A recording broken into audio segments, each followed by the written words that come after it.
Hey guys, and welcome back to another stream. Hopefully, looks like it is. My voice is working how it should. I'm trying out a video broadcast. First thing we're going to do today is actually look at that. We are going to mix a song. I'll kind of explain what the song is in a minute. Just a few little things first. I want to check out a video broadcast. I downloaded it last night. There are a few features that are useful to me. A lot of features aren't, or at least don't work for me. But you know, it's pretty cool, especially for those looking to do some kind of streaming like this or anything. So I'm going to turn this music down really quiet. Just have it right in the background. More no copyright music that hopefully doesn't get copyrighted. I've had a lot of problems with some of the VODs on YouTube with that. And, you know, people have royalty-free music, getting flagged and stuff. Also gaming music getting flagged, which is very annoying, but it is part of YouTube's kind of copyright thing. Even just playing games and commentary on games and stuff isn't necessarily considered transformative content. It's basically, from what I can read, unless you're really showing something about the game that no one else is, it's not transformative. So just playing a game isn't transformative. I mean, it's not monetized or anything anyway, so it doesn't really affect me, but it does kind of affect if it shows up in search. So I am trying to avoid getting any copyright in the YouTube side of the VODs, because it basically means they get demonetized. I don't get paid anyway, but it means they might not be in the search options and such. But anyway, we're going to go to this window. I'm going to have a song in the background just to have a look at NVIDIA broadcast. So, you can see it very small here.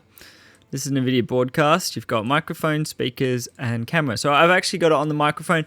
I don't need a lot of noise removal. I've got a gate set up in Streamlabs. I also have compressor and EQ on my mic. It's a decent setup. But anytime I'm tapping away and playing games like that, it might be useful. So I can't hear what this is doing.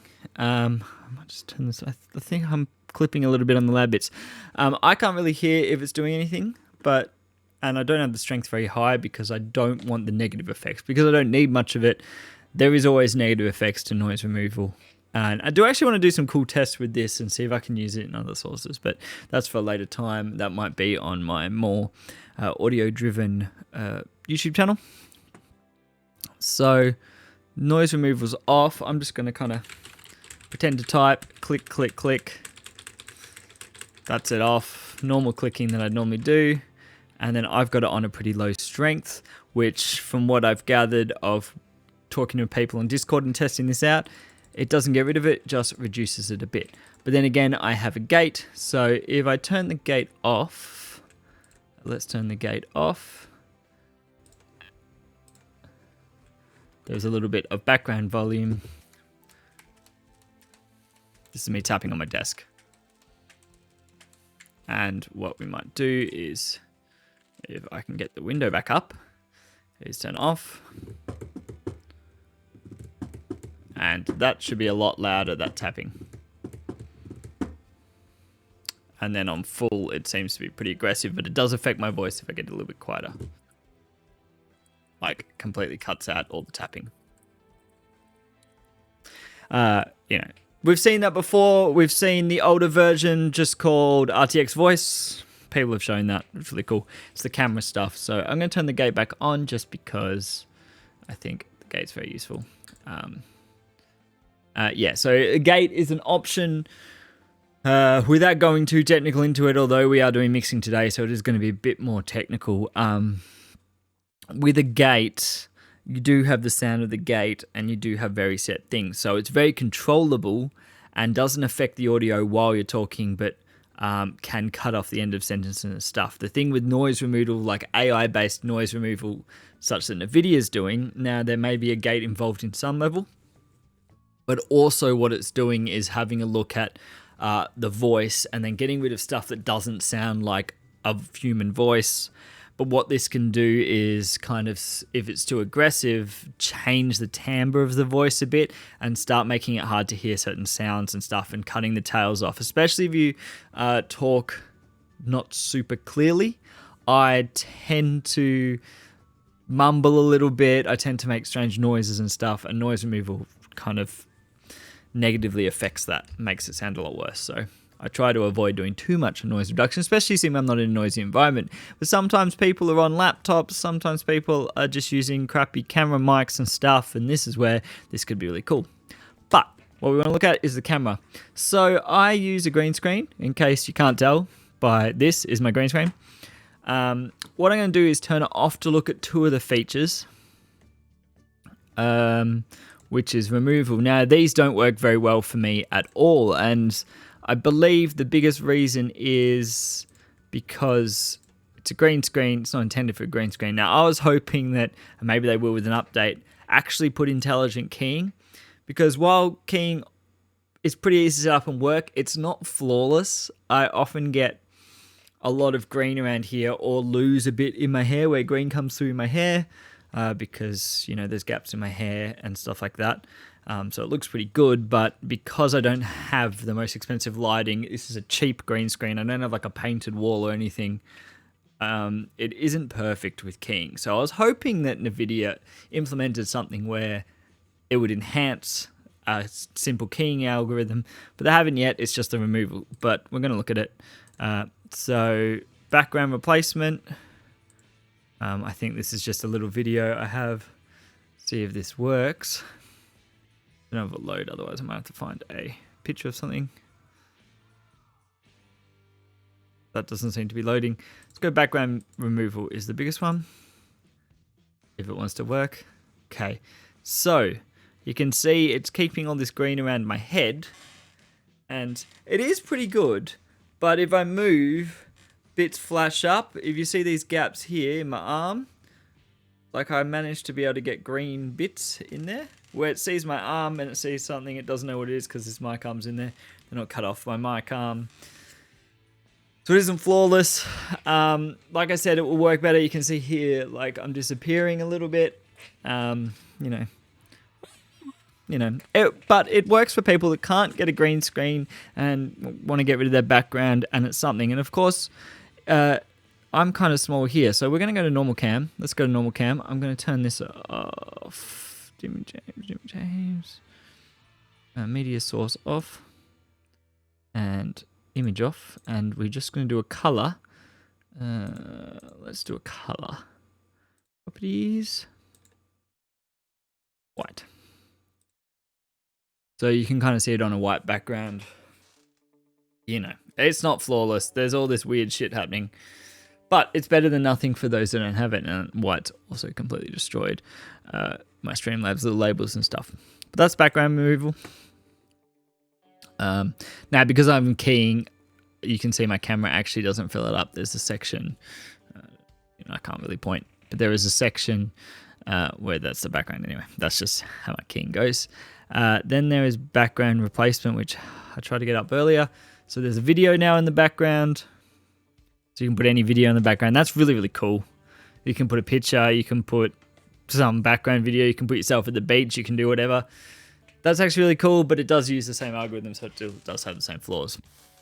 Now, background blur is what's really good. I really like this. So this is if you like your background, but you want that, like maybe you're using a webcam. Webcams don't generally have a shallow depth of field.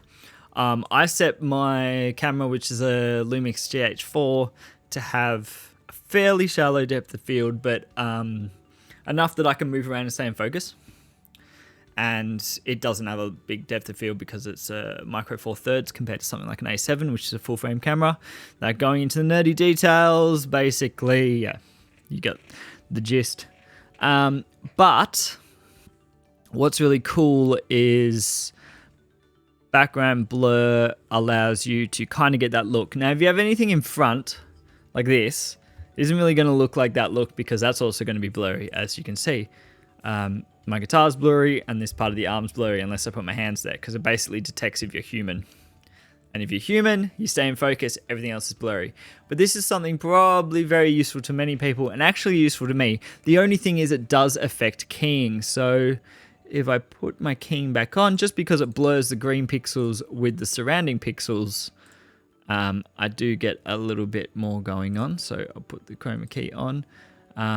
So you can see a bit of noise coming through now, where if I turn it off, there is still that noise coming through the springs when I'm keying. So see, I have problems with keying, so I'd like an intelligent keying algorithm, just because the springs allow green to come through, but you know, the noise around it, part of it's the noise of the camera.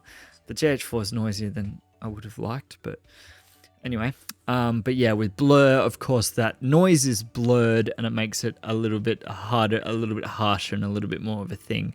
And you can see around my headstock there, it does kind of get that, but most people aren't going to notice that. And if we go into like the window view, you're probably not going to be able to tell that much, especially if I crop that stuff out. And around my hair and stuff, it looks pretty good.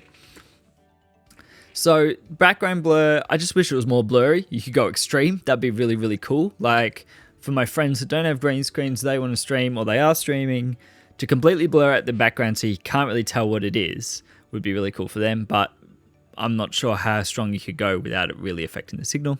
That'd be cool. And the best feature, and the one I'm actually going to use, and we're going to use today, all of today.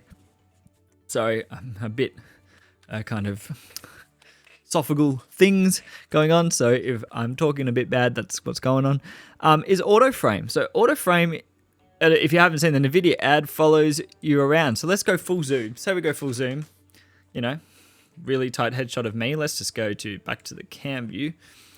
You know, super close up.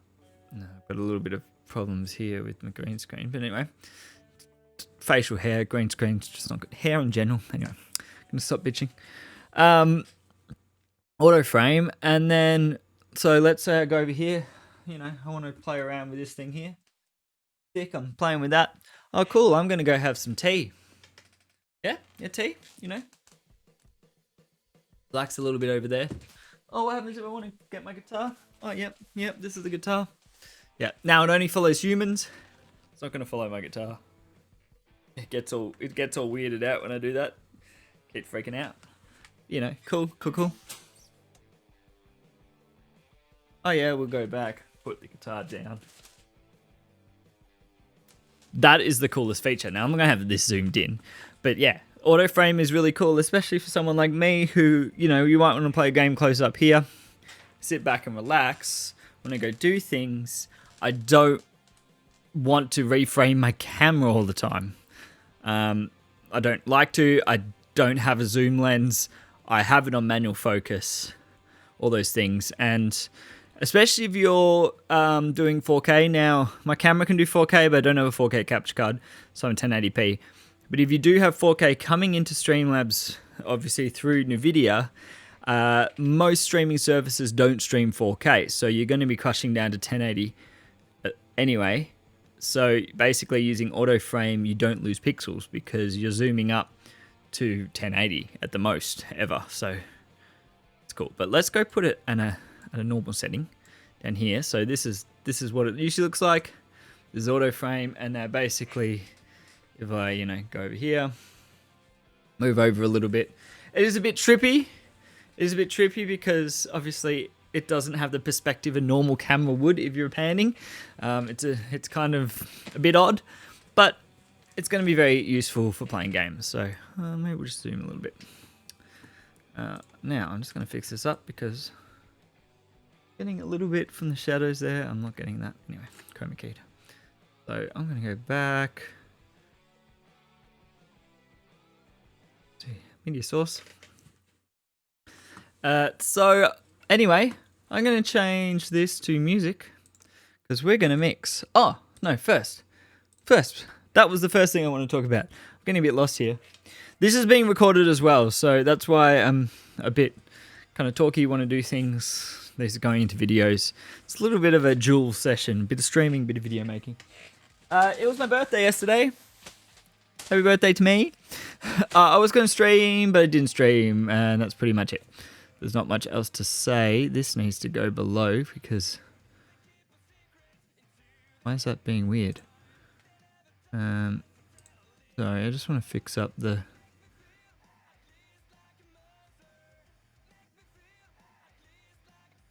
The follow goal is tripping balls. Doesn't like being on black. Let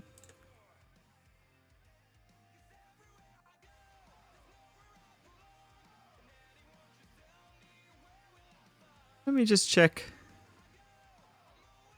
I'm going to check the stream because I am streaming this. As in, like, I am checking my stream. Yeah, it's gone all cooked. Also, my stream's looking a little bit cooked.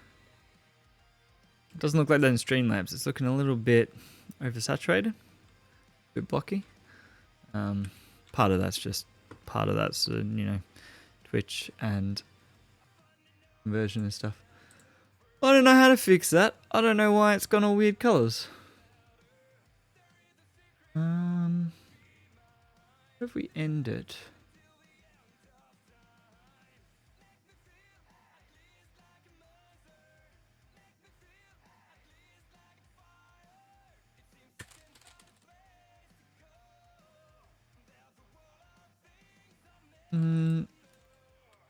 Yeah, it's been weird, isn't it? I'll start this again. I'm just typing it in.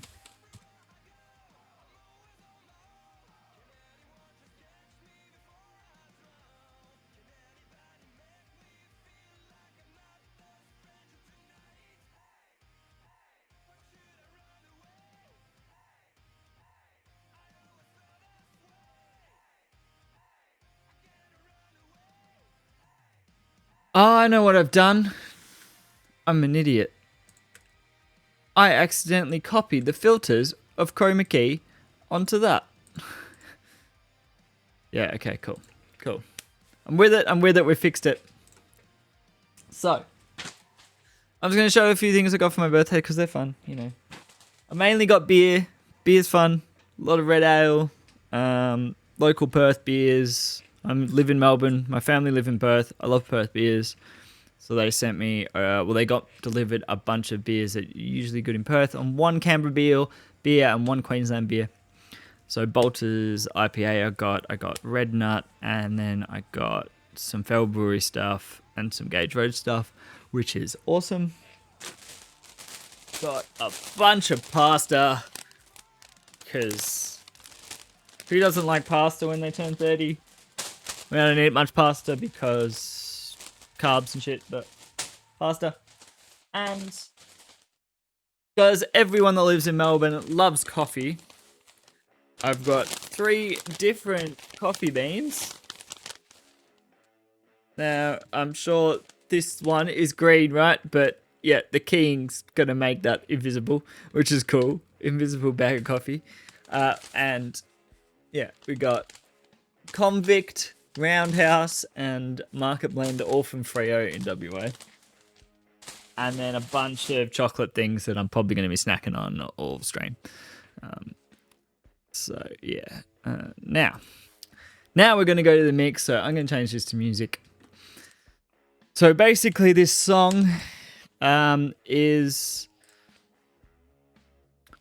a song my dad wrote. It's kind of an ode to Link Ray.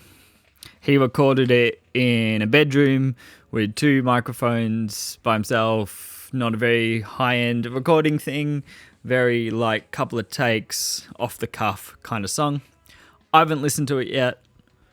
We're going to mix it because I'm going to mix it anyway. Might as well do it on stream. Have a look what we can do with it. And probably get back to him about whether, you know, his miking stuff's good enough or not. But yeah, that is kind of the aim today. So I'm going to turn this lovely background music off and dig up the song and kind of get started.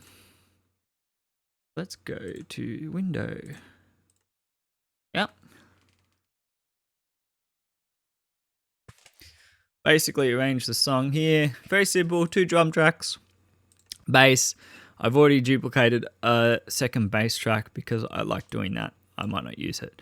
We're going to mute it for the beginning. Acoustic. Oh, why is the bass? Let's make them all the same size. An electric guitar. No vocals. No other instruments. Just two guitars, acoustic, electric, drums and bass. You know, simples. So I'm going to be flipping through a few different window arrangements so you can see. Usually I have my mixer window on my second screen, but that's where Streamlabs is going to live. So we're going to kind of flip between it a bit. Let's see where I go. So I've already set up a room reverb and 2 vocal reverb and delay. Won't use them, obviously, no vocals, but I might use the vocal delay for guitar, or we might put a different delay on guitar. We're going to just listen to it and get a few levels. So let's go to this window. So the way we're going to have it is you can see the song, and we're going to have the faders here, and I'm going to do that, and then have a mix. Song starts here. Let's first just cut it. That, and that's not what I wanted to do. I don't like how Cubase does this all the time. Yeah, I just want to select them all. Some of the smart things in Cubase are really annoying. I wish I could turn them off. And why did you select the bass?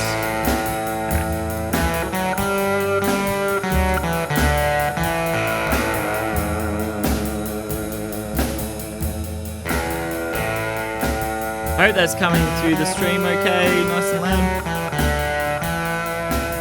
I'm going to take them all back to here so we can start easier. And I don't know if we need a tempo map this. I may do it anyway.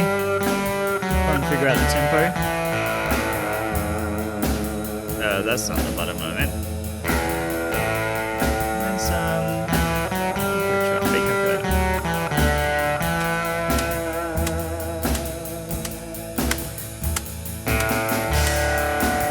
I'm gonna go 90. I don't know if it's 90. Don't know how I managed to do that. So I'm just going to. So 1 is there. Let's just line that up and see if it is 90.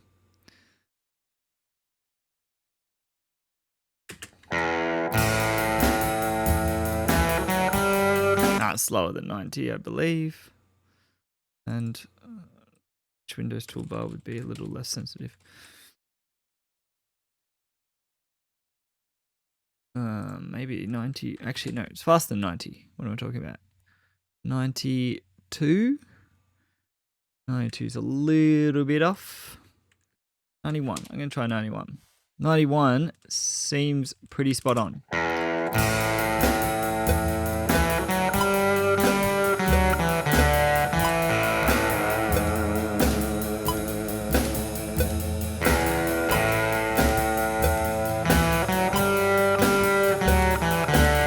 I'm not going to conform anything to the beat, it's just more if I need to do any sample placement or anything, it's just going to be a little bit easier if the grids actually line up. So it's a little bit out now. 90.5.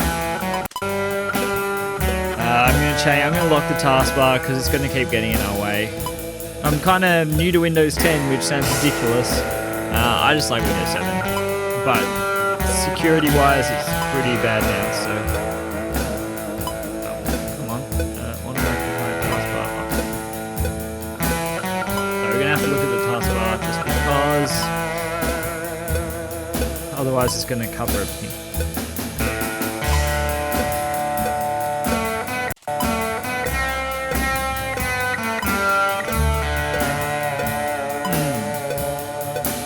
I know we played this to a tempo. Go back to the beginning. Let's have a listen. So it was 90.8.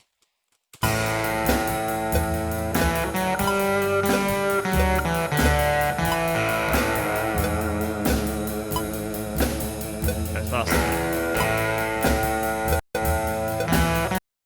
So 91.1.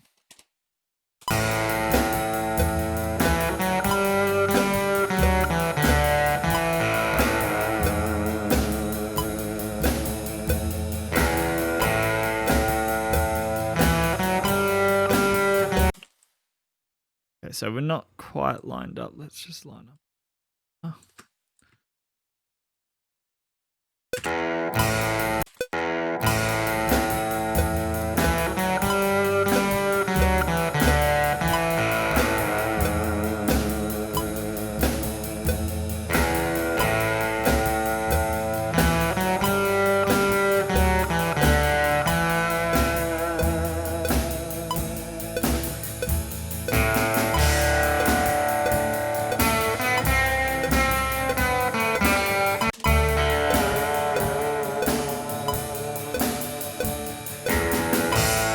I mean, it must technically be 90.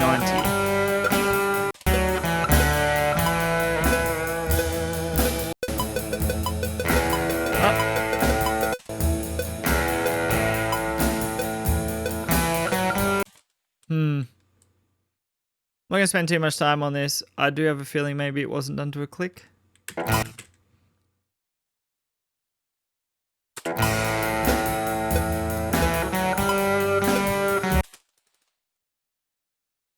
Definitely 91.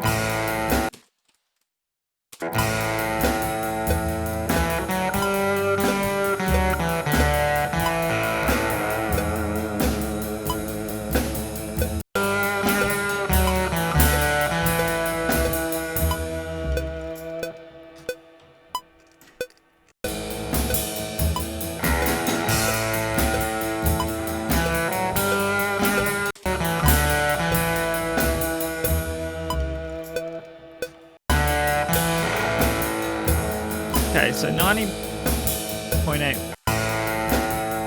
is the closest. Anyway, we're not going to listen to it with a click. Let's just get into it. So first I want to do is a little bit of just evening it out. Let's have a listen. We'll turn that off and go back to normal.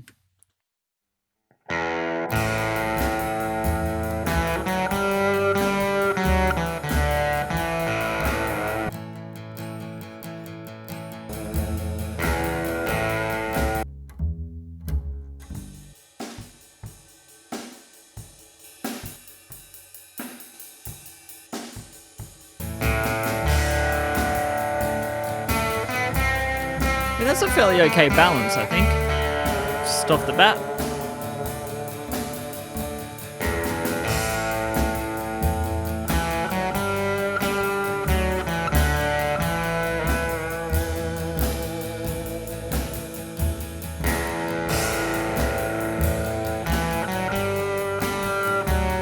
Maybe a little bit less guitar.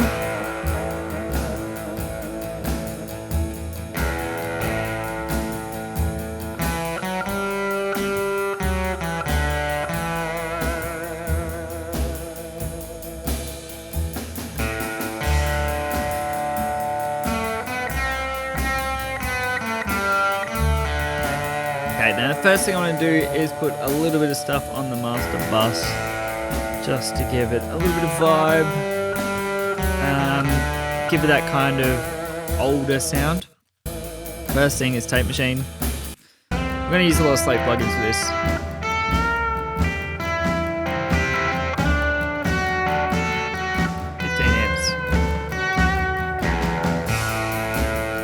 I'm going to let the master bus do a bit of the work because it's a fairly simple song.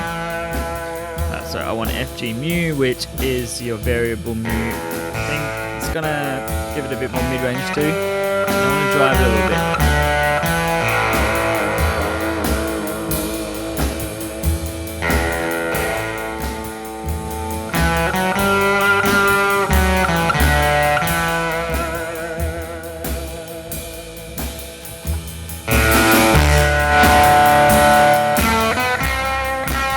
You can hear it distorting there. It's freaking, ooh.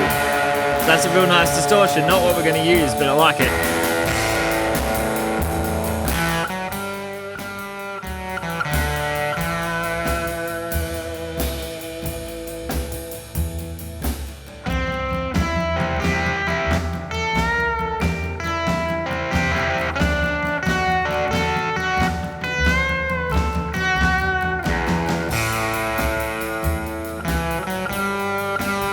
let's listen to what we've done already. This is everything off on the master bus. A little bit more volume. The nature of compression and stuff.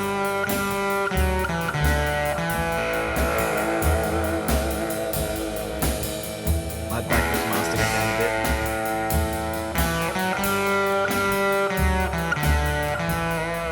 bit. Cleaned up the bottom end a little bit there, I think.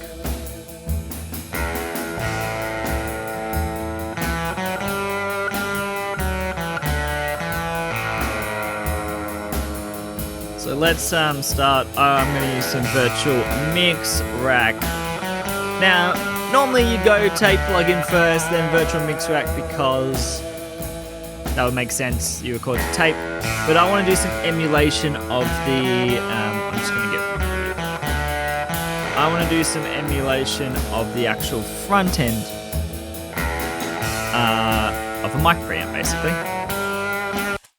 So we're going to go back to the beginning. Now I've got this one we've got on drums. Now we're going to put on all of them. So what we're going to try is London. Now I really like London. Where is it? London, London, London here. I think that's a different way I can list these. I'm going to list it like that. I think that's better than the pictures. So preamp, we're in London, which is a nice tubey preamp. I'm going to put that across this mix rack across all the channels. And we're going to use London to get a nice vintage mic sound, because this was recorded just with a like multi-track recorder, and that multi-track recorder is kind of very simple, pretty noisy preamps, nothing nice sounding about them at all. This is recorded with either a PZM, a Behringer drum mic, I forget what the model number is, or an SM58. I think most of it's a cheap Radio Shack PZM. So not exactly your valvey goodness. So we're going to do as much as we can to get that in there, that lo-fi, warm, vintage 50s kind of deal. So I've put that across everything. Let's just have a little bit of back and forth.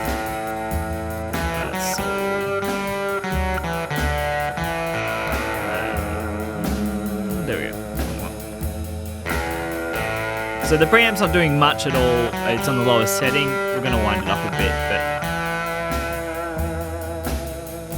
but you can hear subtle warms going on.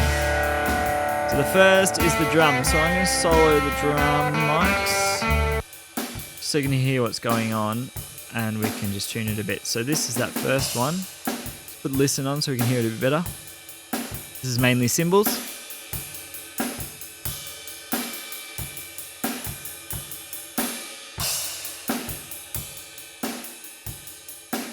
See, it's got that really tinniness in there. London's helping smooth that out a bit and bring up some of the lower stuff. Let's go have a look at this, which is the kick drum mic, which is picking up a lot of not kick drums.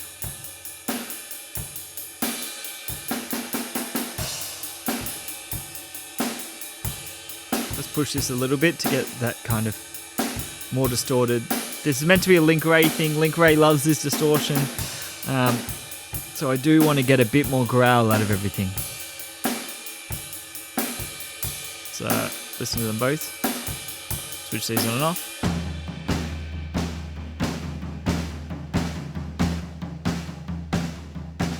Yeah, a bit more vibe, a bit more compressed now. I like it. Might push these a little bit. Nah, a bit too harsh there. Okay, so I'm going to mix these all together, the drums. We're going to put, let's unsolo them. Probably rename this one kick, this one cymbals.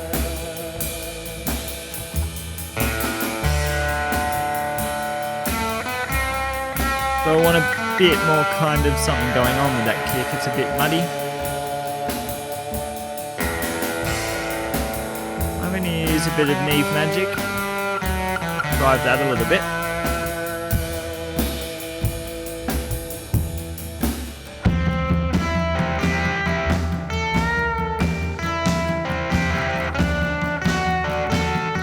Get a bit more snap, crackle, and pop out of it.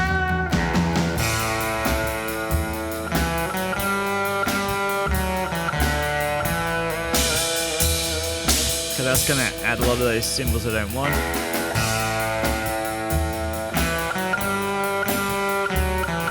Better on the low ends. Now I want to get rid of some of this stuff. Boxiness.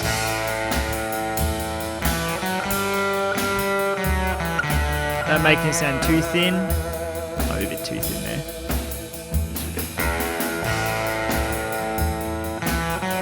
And here I want a little bit more sheen, more naviness.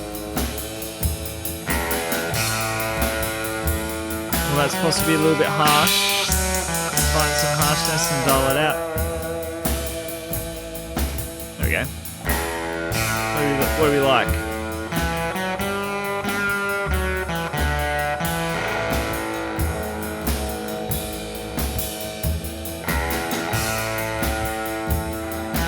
Now on the actual dumb track, I want to put a little bit of compression. I think we're going to go FG mu again.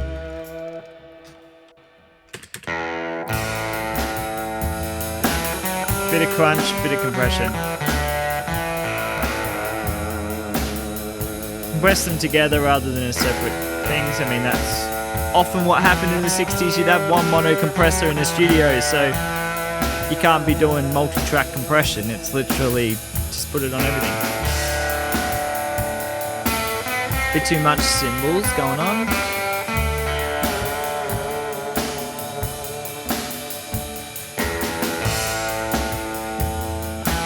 Oh, a little bit harsh. So let's take out some of that sound. That I want. Let's use Infinity EQ.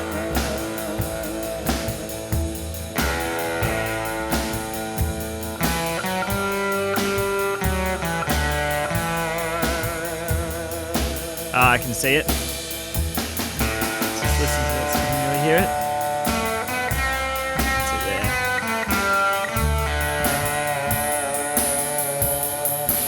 Yeah, no one liked that shit. Sorry, the ears.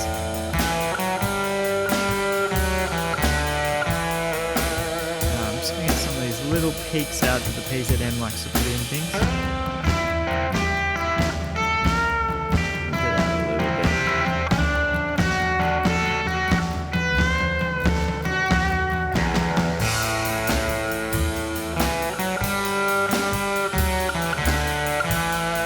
This and then a little bit of a that's not what I want.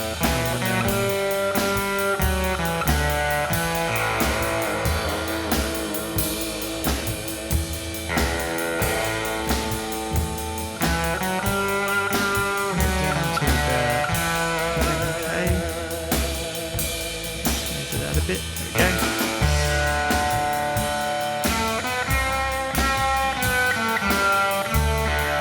That's better.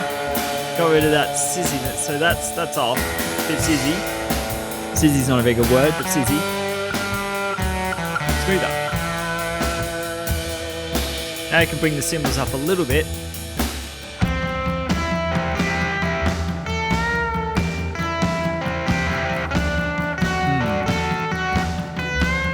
I want to bring out a little bit more Again, we'll get these two together. I'm going to just check some phase stuff, which I'm going to do in this window. This one. We'll just have a look at the mix. We don't need to go in the small window, it's a bit easy to do this. So let's check the phase.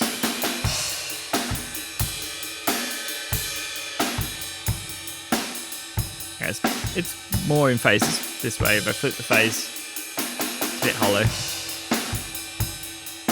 So I'm going to grab an Infinity EQ and see if I can get that snare to be a little bit more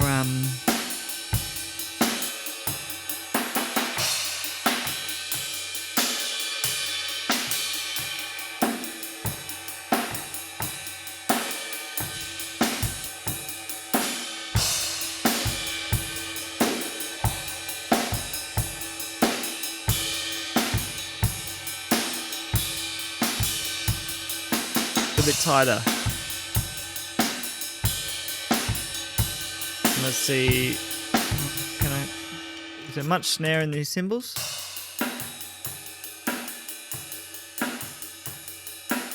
Okay. Okay, let's find some of it.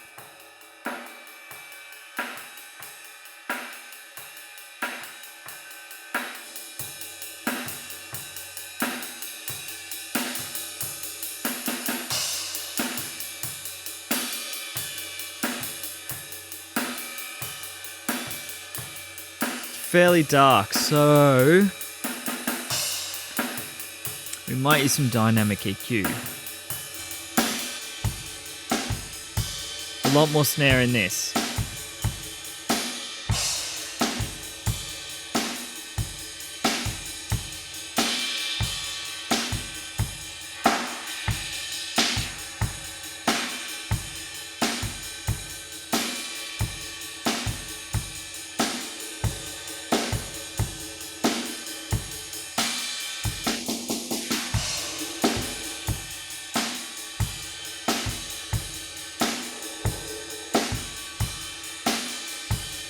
Oh, there's something gross going on with the cymbals here.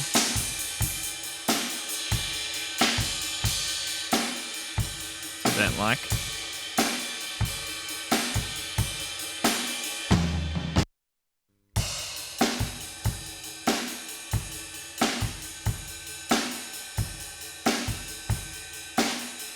Put them back together. We made it better or worse?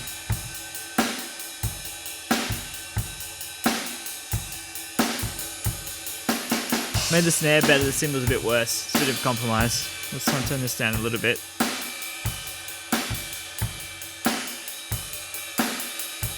A lot of cymbals getting in.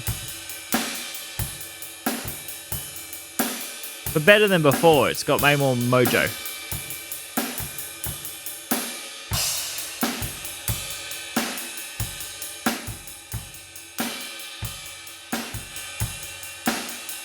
I'm going to change the attack and release a little bit.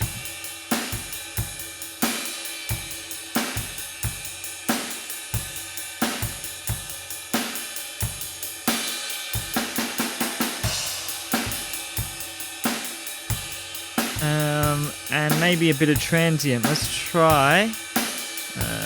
What's it called? Isotope.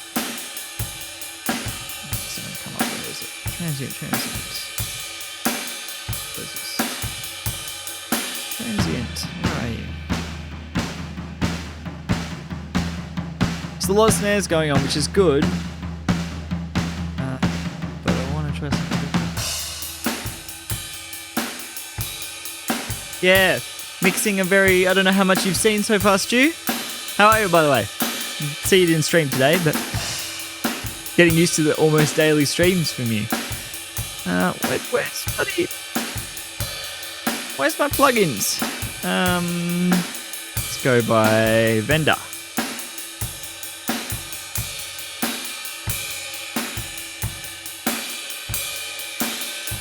This one.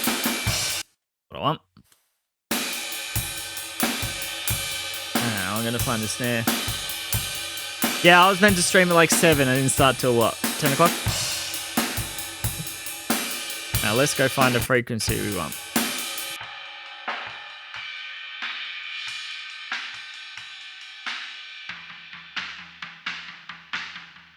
Cool.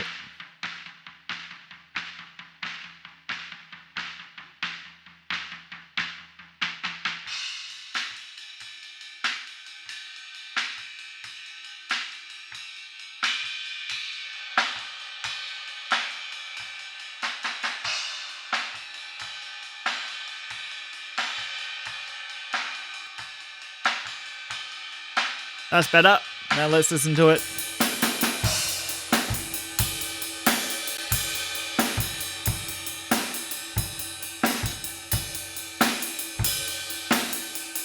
We'll make it a little bit more transparent. Let's go smooth.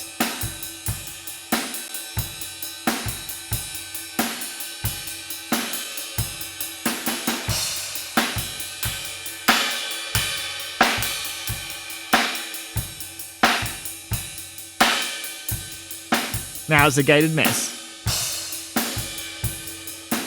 I don't have housemates. And neighbours can't hear me through the walls.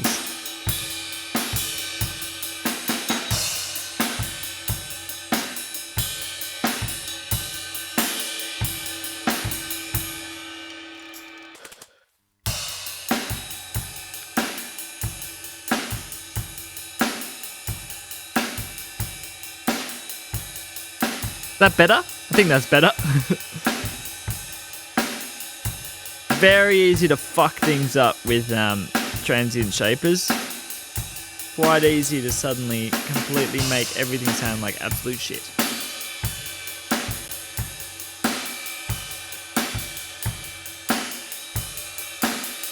I don't want it on the high end. Well, the cool thing about Neutron is you can set your different frequencies. So something like this where I got 2 tracks of drums, if I need more transients on the kick, I just pick low end. There's nothing else other than maybe toms that would have low end. If we listen to low end, we could do a little bit of... We get like a hip hop kick. I mean, we're distorting it, but yeah. Or you get some weird washy shit. Like reverse kick.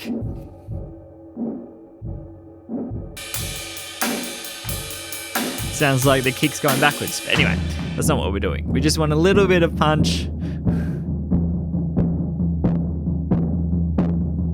Yeah, I'm just distorting all the tape stuff and the things, the real nice warmy things.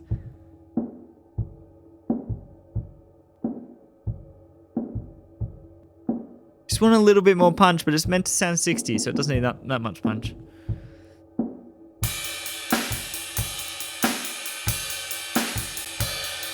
So off, on. I think it's slightly better. I don't know. I might dislike it later on. In the mix.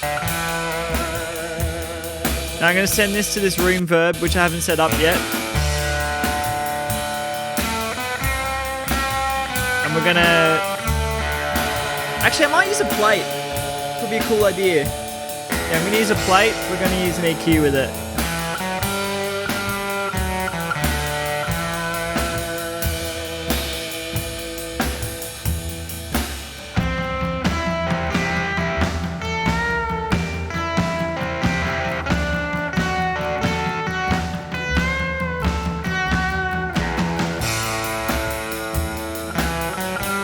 Just mainly listening to the reverb. We're going for 50s. They use plates in the 50s. This is a plate. But let's not use this plate. This is a very 80s plate, which doesn't sound anything like a real plate. I'm going to go to BM7 plate. Actually, we could use lossless plates. Broken gold plate might work.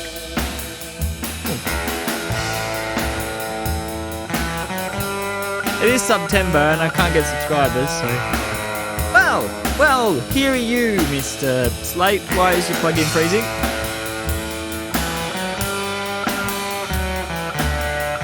Oh, maybe not gold plate. Let's have a look. We got sun plate. Is that meant to be Sun Studios?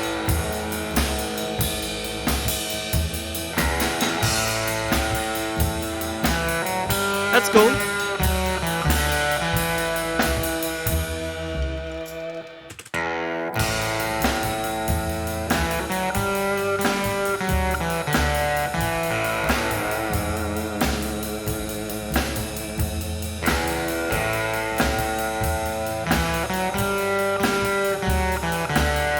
Just gonna take out some of that little bit of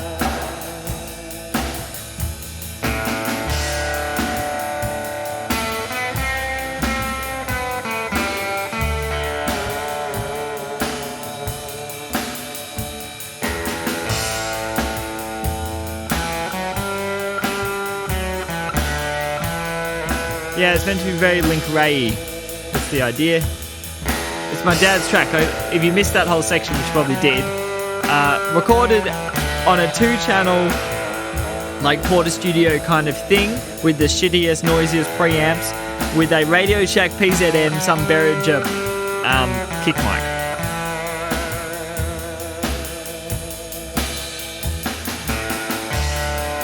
I reckon that's good. I'm getting a little bit too much compression going on. Let's back that off. We've only done the drums. You've seen all the mixing.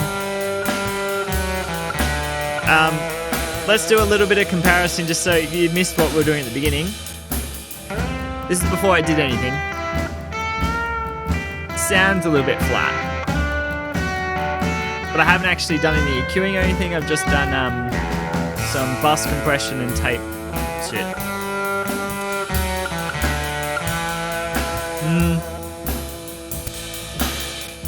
Possibly I've made the cymbals a bit harsh. Let's try and fix that.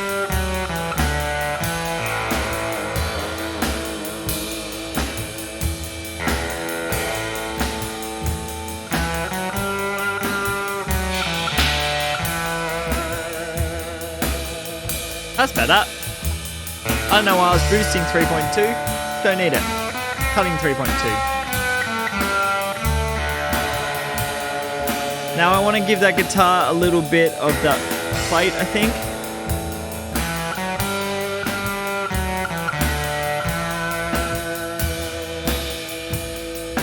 I've been using the listen function a lot.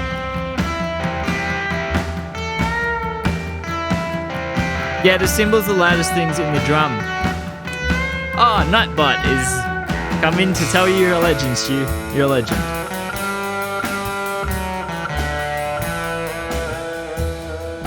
So that cymbals has got most of the snare and everything in it. The kick has got a bit of snare too, so you're right. I may need to add a little bit of maybe some parallel compression to the cymbals track. Actually, we might do that. Just because it's a little bit dynamic. What do I want to use?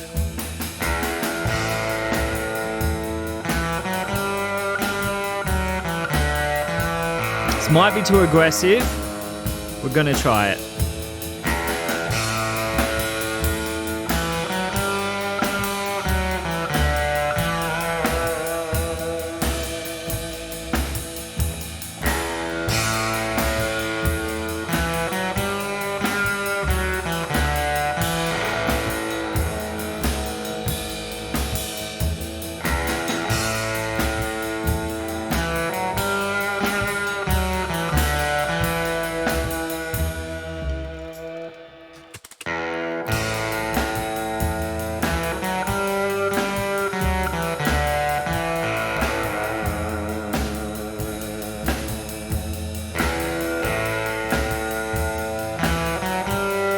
We've lost a little bit of sizzle in that snare though.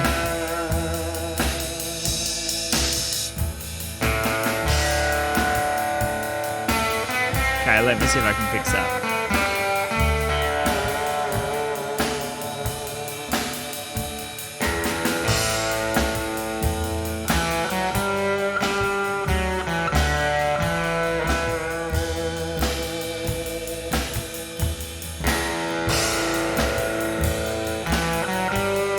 Two mics, Stu. Got cymbals and kick. So snares and everything. So this is one mic. And this is the other. So this is the bottom of the snare and the kick. It's actually a kick mic behind the kick, like under the snare. He's just trying he's got a new mic, trying this as a mic technique. It actually naturally sounds alright. I mean, it's sort of loosely similar to some of the mono techniques. So, be nice to get a bit more snare. But yeah, there's only 2 inputs on his audio desk thing. It's a Tascam, I think. But like, it's like a Porter Studio. Yeah, welcome to PZM land. Cymbals are loud. Even though these aren't loud cymbals, they're like, it's like a dark K and some Bosphorus stuff. Tiny cymbals. So, yeah, digital recorder. So that's what it is. Anyway, I think we might be able to turn the drums down a little bit. And as we mix through, we might be able to control that a bit more. It's mainly this track.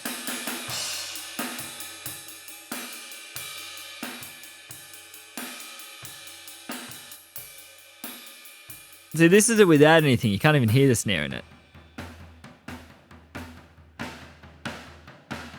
So we're getting somewhere.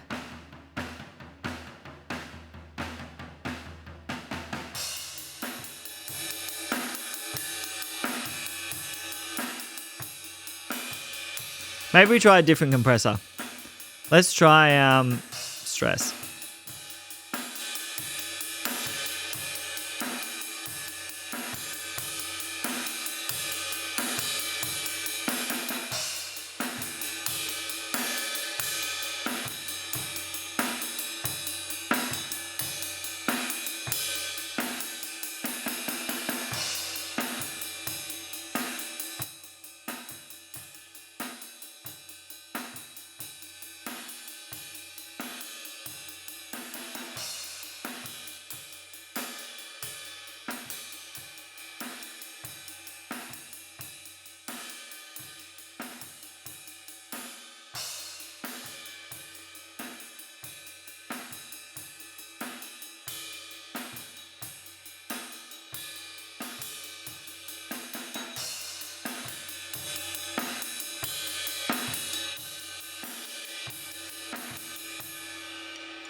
Don't get good with that pressure.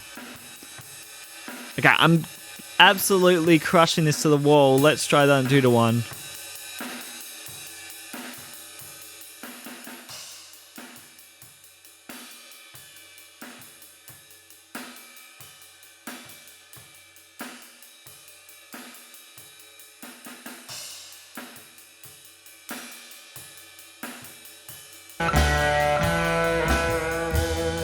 Yep, all 3 people in the world. All 3 of them. Gonna probably make this into a YouTube video as well.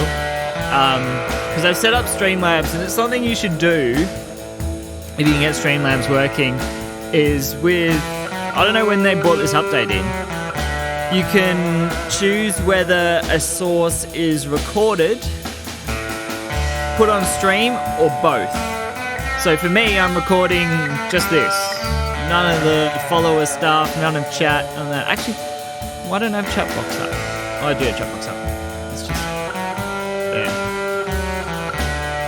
Yeah. So, that's really cool if you want to make YouTube videos where you don't necessarily want all the Twitch stuff that doesn't make any sense to people that don't have a fucking clue what Twitch is, which is pretty much a lot of people, because until lockdown, I didn't understand anything about Twitch, and now I'm kind of addicted to it and love the culture. I'm sure you've only been streaming a little while and you're not well in it.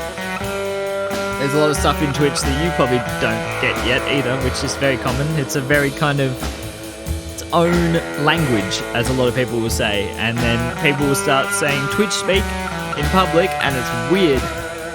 I don't want to be president. There's too much shit to deal with. I'll just be positive tourism guide. Okay, so bass. I actually like the bass. But we do need to make it a bit more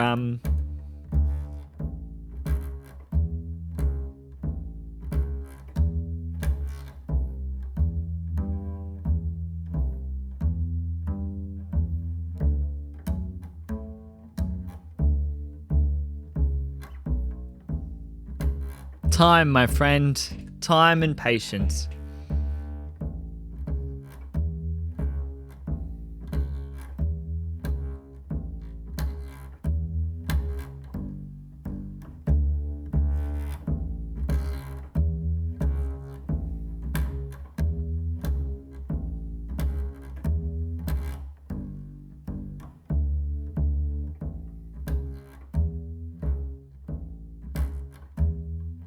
A lot of string noise. A lot of fret buzz.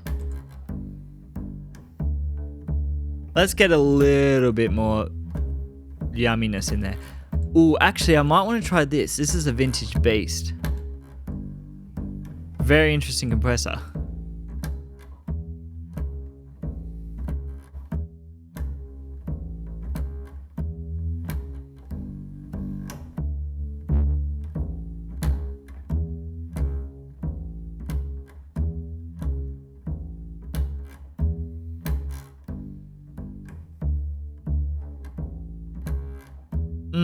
No, we'll go back to 401. And let's try a little bit of revival wherever it is.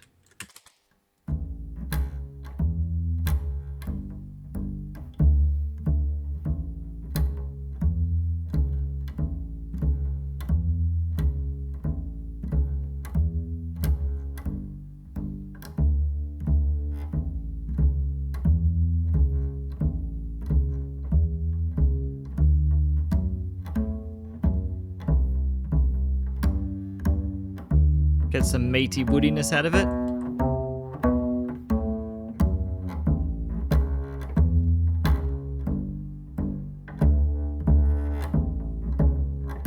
Now where is Trimmer?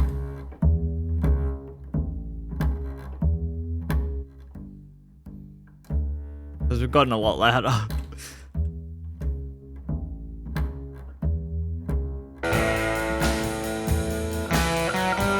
Let's adjust that for the mix a little bit.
Streamlabs says I'm healthy.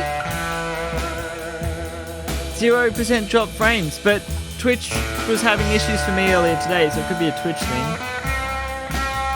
I'm running at was it stuttering or like complete drop frames?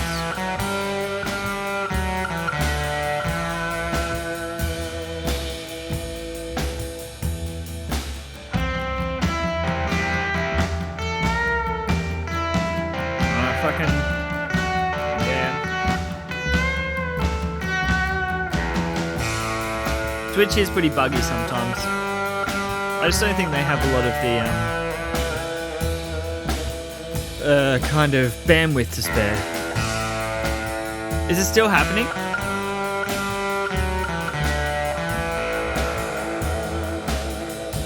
Because I just want to check it. I'm just going to check it on my own little let's have a look at me. Because I hate these problems.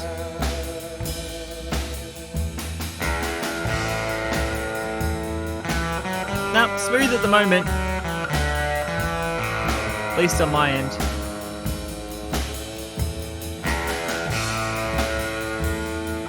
Let me know. There's not a lot I can do.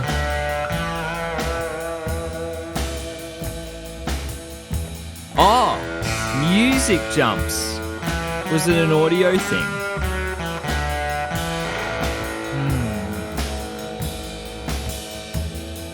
Let me just check something. Yeah. Well, because sometimes I could be on my end and it wouldn't notice it. So I'm just going to just have a listen through the good old Streamlabs here and check that it isn't on my end. Because I've been having massive issues with Cubase. Like, it's stuttering and stuff. I'm like, Dude, I've got a $3,500 computer. Why are you being shitty?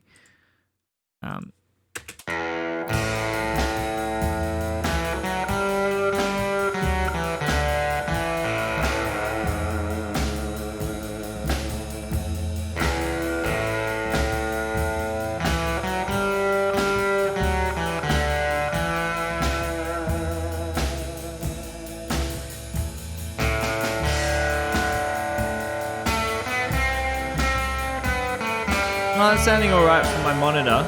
Is that still sounding alright to you? Quality's still a bit shocking on Twitch for me for some reason. I don't know what it is. Maybe it's my saturation levels and stuff. It just looks bad.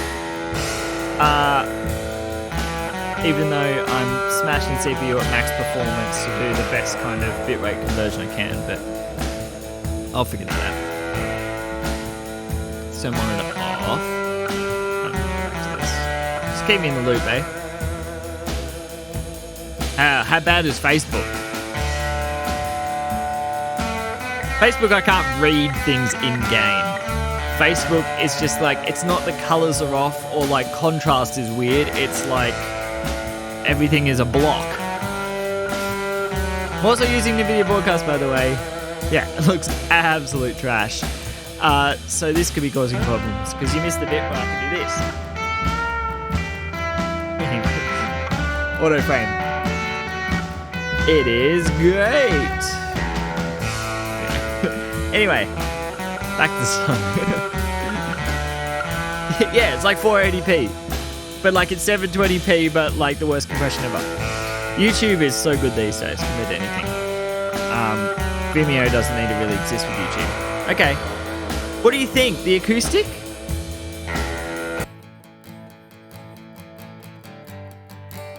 There's not much going on with the acoustic. Maybe it's a little bit of air to it.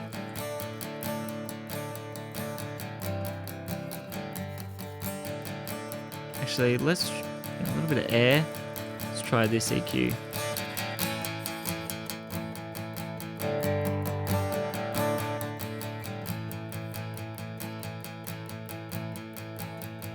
Yeah, it is a muted part.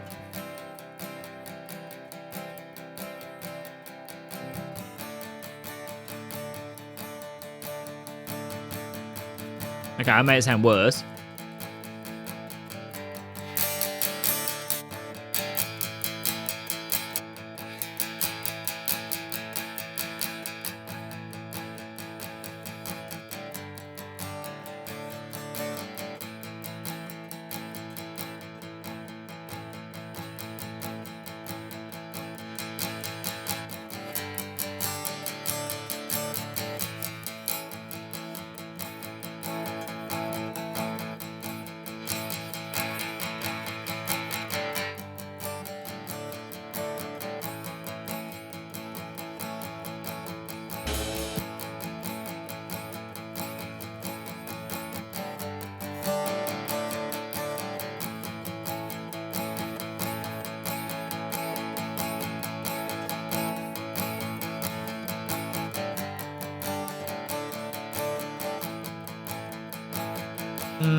Now let's try a bit of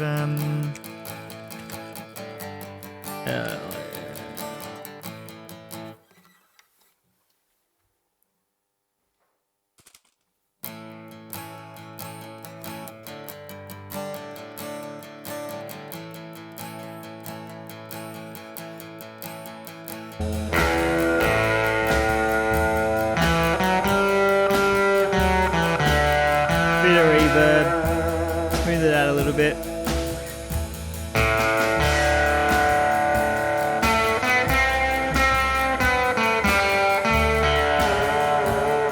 We could try the transient shape. I don't want to go too heavy on it. It doesn't need that much.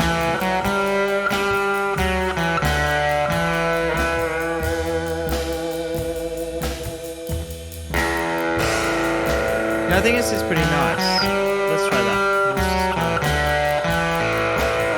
Don't think it needs this. I kind of might be over processing here.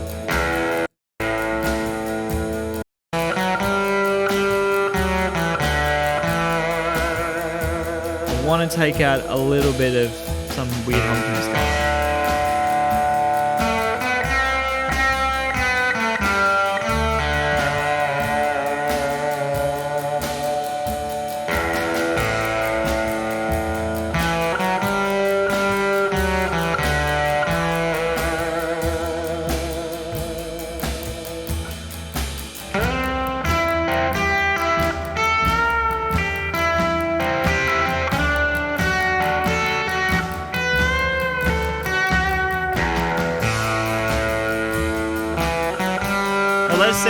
Let's just check I haven't ruined the entire mix. Listened to it before.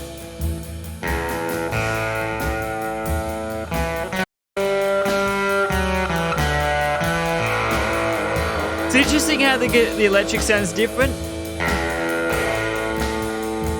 I haven't really done much to it. I added this. Maybe I will take that off actually. Take this off. I want to put this here.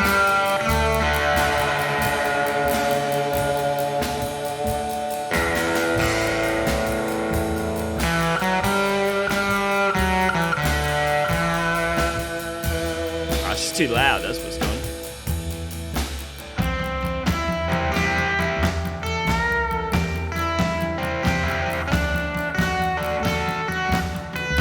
A little bit more crack in the snare.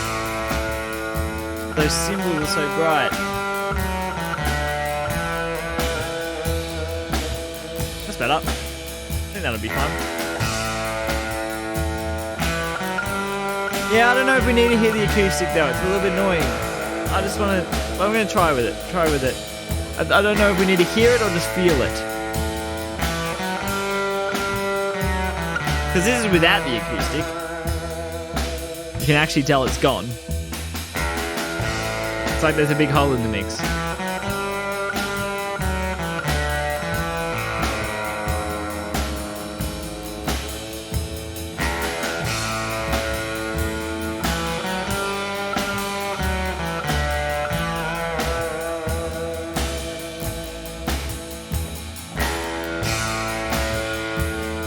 I'll dial that iron down a little bit and see what I'm doing.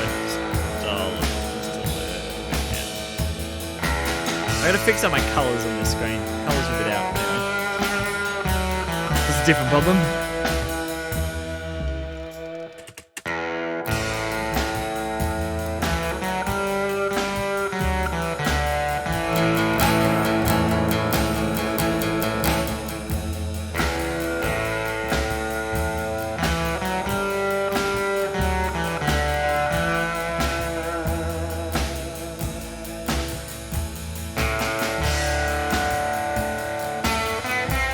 Need anything on the guitar. I might just crank this up a little bit, get a bit more dirt out of it.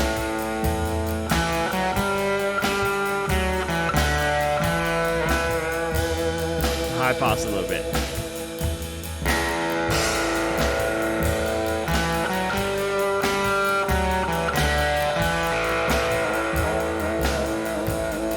We could do with a little bit of neediness.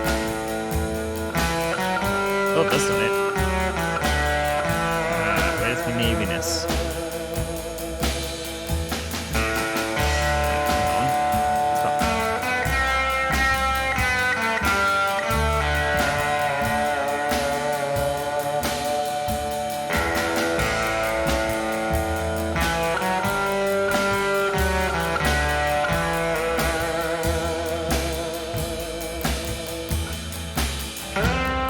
Now, I want to see what happens if I add some tape emulation and everything.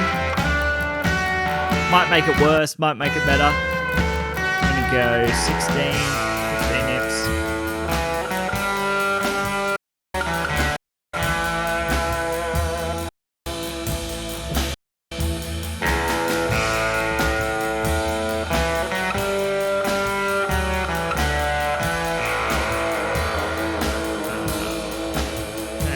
Should have put it all in group 1. That would have been smarter of me. Group 1. Broken? Are you broken? I had this before, but it was broken. Oh no, it's good.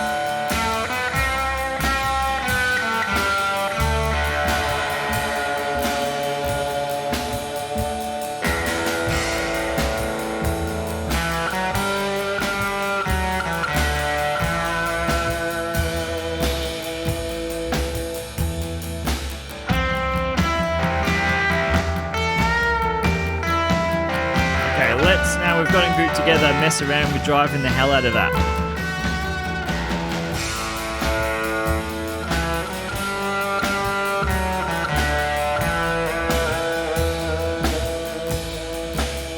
It's... Oh, that might be better.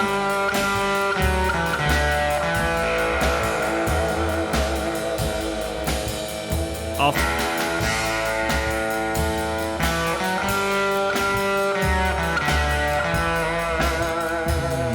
A bit more wow and flutter maybe. A little bit of noise.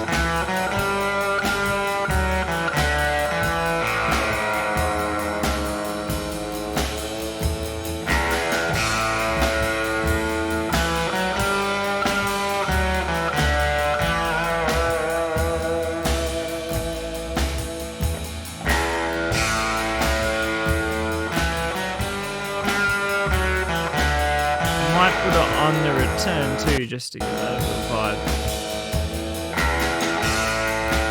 Oh, I like that guitar now.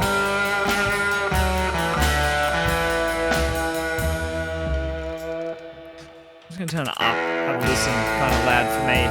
It's probably gonna come through the mic. NVIDIA broadcast is not gonna fix up. We're gonna be cranking it.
It's almost there, it's almost there.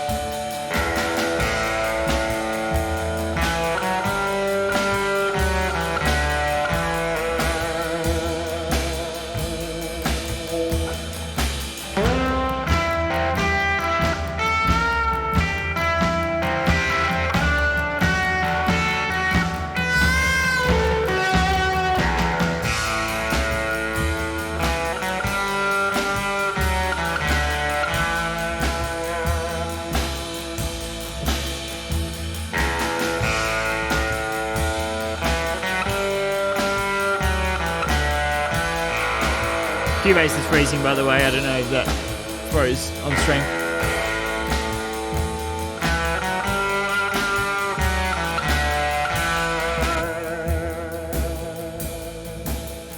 Before?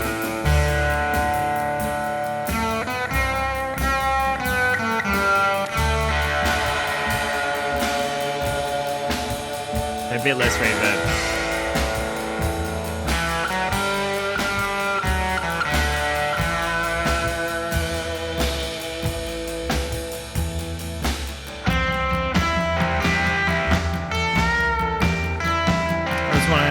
Try something. There's something I don't like in here in the overall mix.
If you're still there, Stu, what do you think?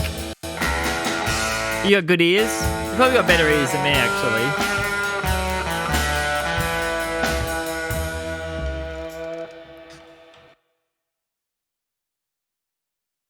Mono, check it. Mainly mono.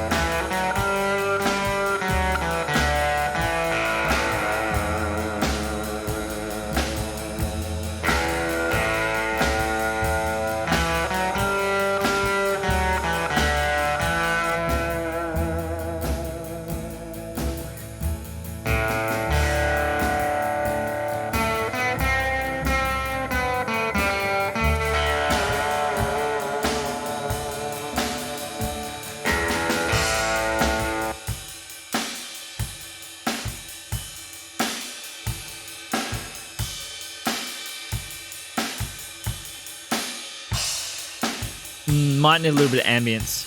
I'm gonna use this as ambience. Reverence.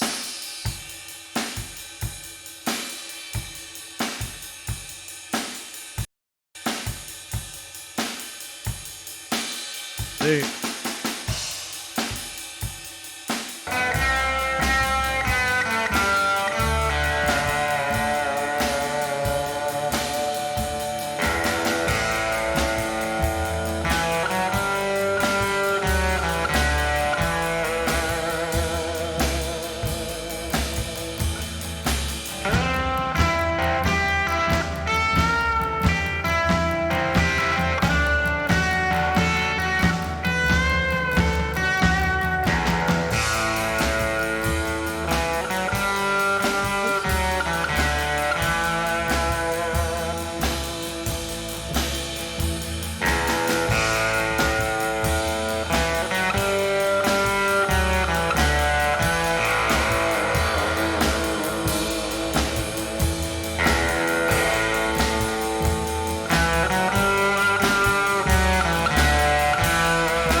Cut a little bit of low end.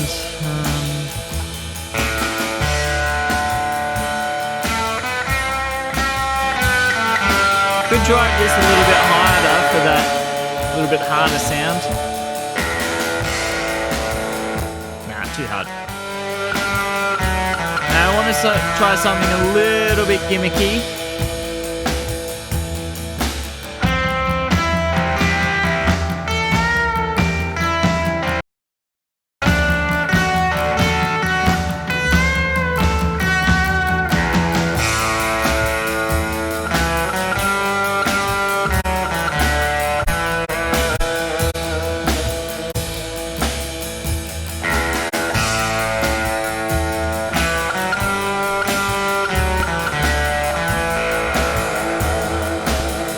Oh yeah, those clicks, nice and clipping.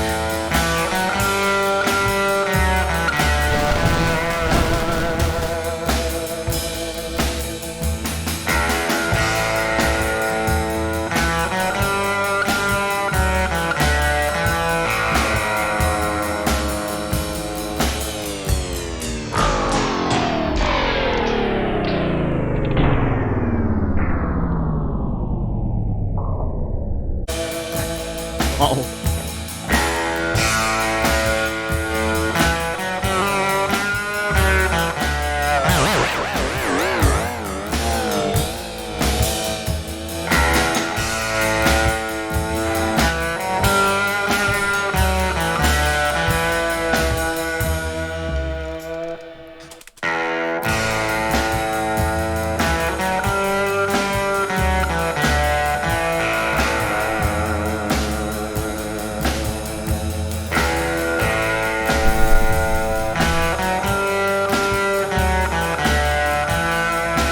I'll do two mixes. One is the gimmicky mix and one is less gimmicky.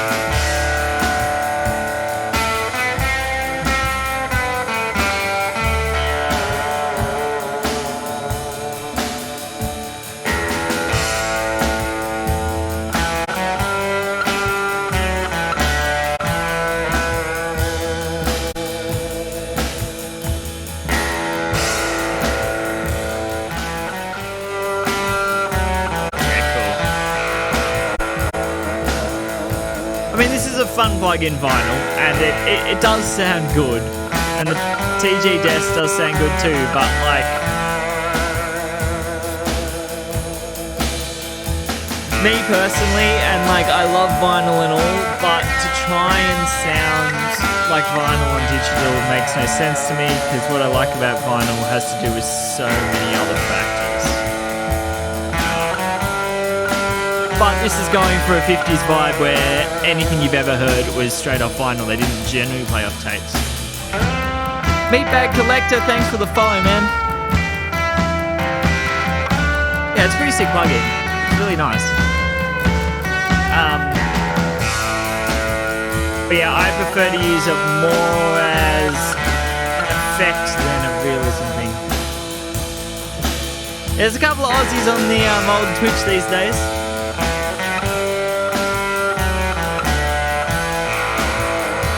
Yeah, thanks. You got to support all the Aussies. I'm just going to say that out loud. Cool. So, I think I'm almost done here. I'm just going to chuck a limiter on it.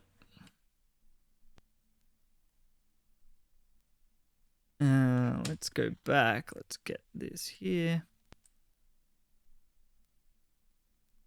Oh, nice.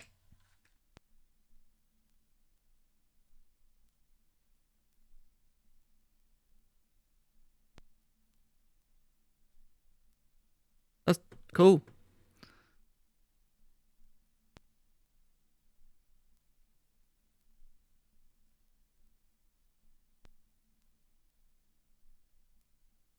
All these bits are at the end.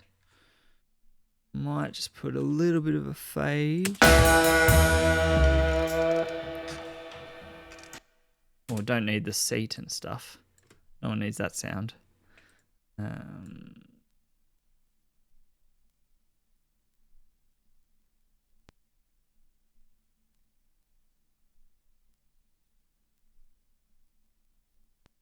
The docket? Is that slang that I don't know?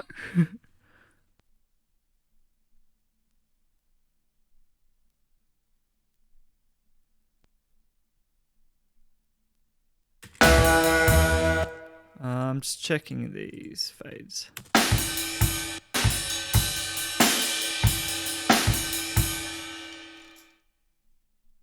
Oh, for today, I've just been working on this mix. It's actually just a track that was recorded in a bedroom, my father's bedroom, that he did with some cheap ass mics. And yeah, we're kind of towards the end for now, at least. I need to go away and have a listen to it overnight to actually have a finished product. But yeah, we've just been doing that. It's an hour and a half. Very simple track. And then I'm actually just going to play some games and not do some music stuff once I'm kind of happy with it. Have a couple of listens, have a break. I mix it up. It's pretty chill here.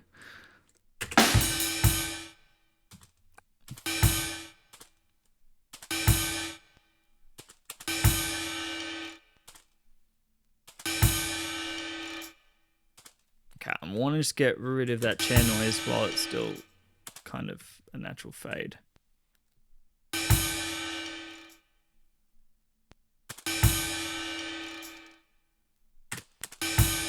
I think that sounds alright. It sounds realistic.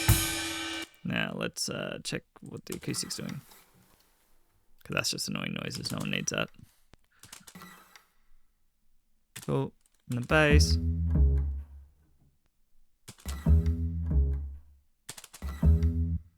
I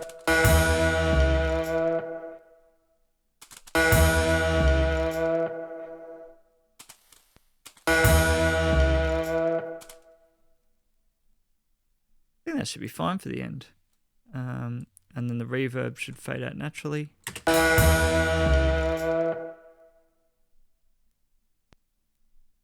Now.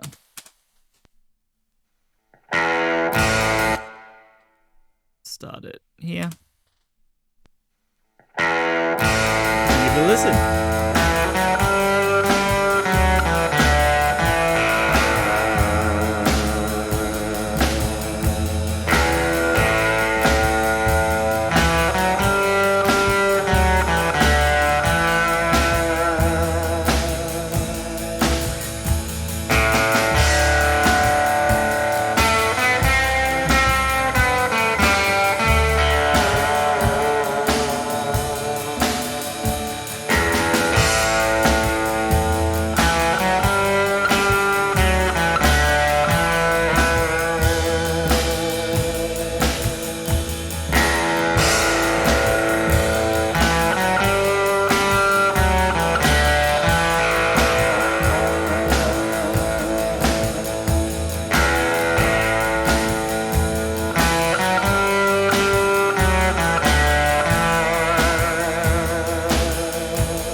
I'm just going to add a limiter, kind of fake master it, just so I can send it to him and see if he's happy with it. That's really loud. There is a track I mixed out on most of the kind of music sources, Spotify and stuff, which is basically my dad's band. What this song is, but with vocals and stuff. So it's the Stick Bones. It's on Spotify's the easiest one to find, but it's on YouTube Music and Google and iTunes and all the things. The Stick Bones, if you're interested. Get all the Isotope stuff on Crazy Ass Sales, because that's what I did. Just like I paid Elements I got for like $20 and then upgraded to one of the massive bundles when it was like 95% off for an upgrade. Like RRP, there's no way I'm paying that much money. But yeah, if you can figure out a way to upgrade through bundles, you can save a lot of money. Like at the moment, the new RX is 75% off on Plugin Boutique. Pretty much Plugin Boutique I've bought nearly everything on. What do I want my ceiling? -1. Let's go to a loud section. It's a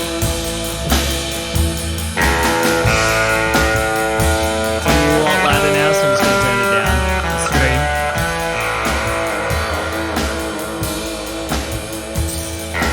Let's look at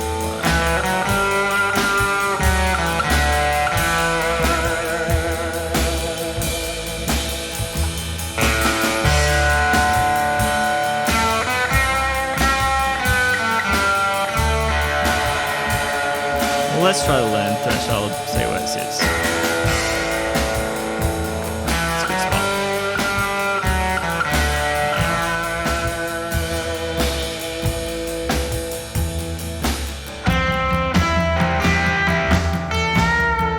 Okay, there's a bit too much distortion going on now. I can hear it. I think it's coming from this.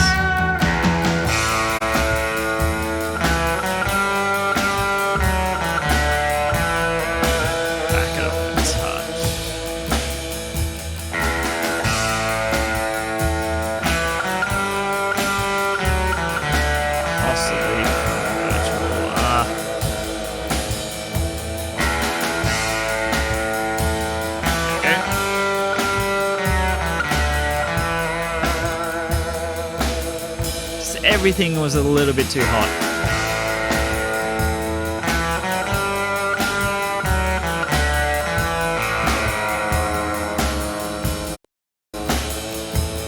I don't really need to do much limiting at all. I don't think I'm doing any. It's just going to up a little bit there. Yeah. Let's check the codec.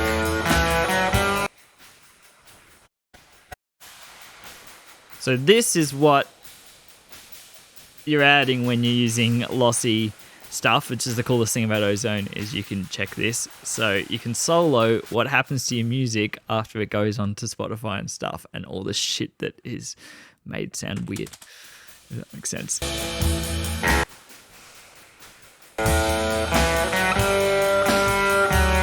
Just so if you're really compressing things going really hard, I mean, it's not so relevant for this. You just don't want it to sound really bad. Anyway, it's kind of a bit on the nerdy side. Cool, I think that's it. So I'm going to export this. I don't know. This track is going to be released. It probably will be when, I'll send it off to him. Check back, see what he thinks. I'll have a listen on a few different sources the next couple of days. Maybe I think eventually we'll do an album. I mean, yeah, it's all just bedroom recordings. It's all super lo-fi, but yeah, we'll do an album eventually. And I think I'll just tweak a lot of the mixes and then get it mastered somewhere properly, rather than just slapping a limiter on the end and going, okay, it's loud enough to be put out there. Just to get that extra little bit of niceness. But being a kind of bedroom project, not going to throw a lot of money at it because it's probably just low returns.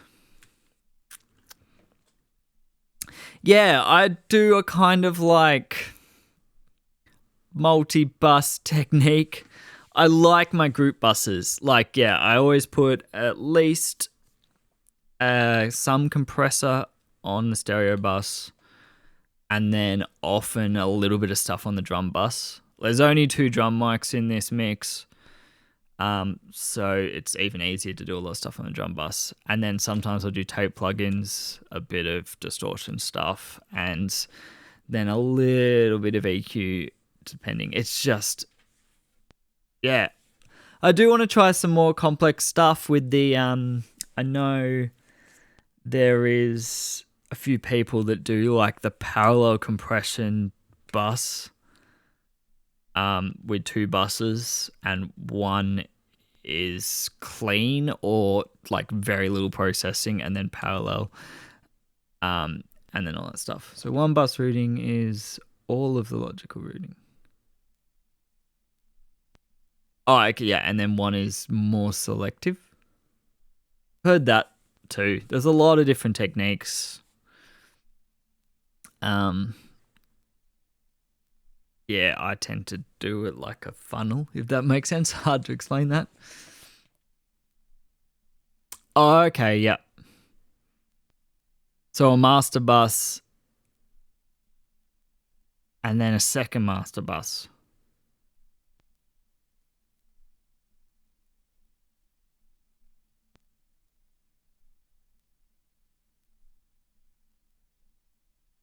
Yeah. Yeah, that makes sense. Yeah, something I could try. Probably overkill for this. There's only a few tracks. It's not going to improve much. But yeah. I probably don't do nearly enough mixing. Although I'm working on a lot of my own tracks.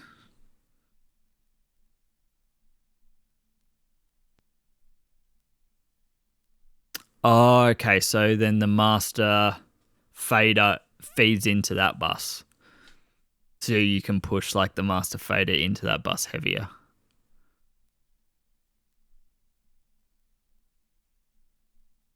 Yeah. Yeah, I've started doing similar kind of thing. I don't know if it's similar kind of thing. I do have to rewatch a couple of videos. I did see that pop up in my YouTube, that tutorial. I haven't watched it. Yeah, I can imagine it's really useful for just getting that really, I don't know, big sound is the right word, but explosive sound. You know, they're all just adjectives that we all like to use. But yeah, I do want to try that. I've had a lot of fun recently, basically using parallel processing on the drum bus, because I use, not sure if you saw earlier, I'm using a lot of Slate Virtual Mix Rack. New computer, I haven't sorted out all my defaults. It should be nothing. But I've been doing things like, on more kind of modern rock stuff, having the drum bus and then adding like, where is it? Yeah, adding like New York and Monster and an 1176, but like this. So it's basically like 3 parallel chains, but they all feed into each other kind of thing, because they've all got mixed controls. Something that's really easy to do with Slate stuff that's got mixed controls, and annoying as hell to do on a desk with hardware that doesn't have parallel mixed controls that are in phase.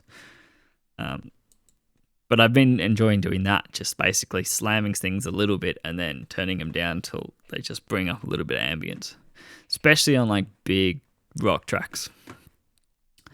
But yeah, anyway, I think I'm going to actually, maybe I'll listen to it one more time, export it, and then we're probably done for a bit. Oh, that's really nice. I haven't used it for ages. I don't own it. I have. That's the one that is paid, right? Isn't it? Just turn the music down a little bit.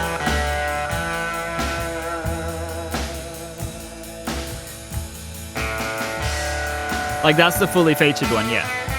Yeah, I've used it before, and a lot of people love it. But yeah, I don't know.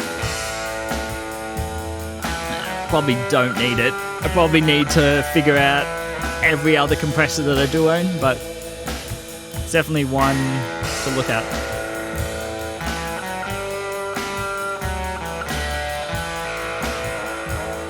Yeah, because it's like a multi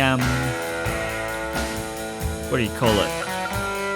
Like it's sort of influenced by multiple different compressors, I think, from what I've read.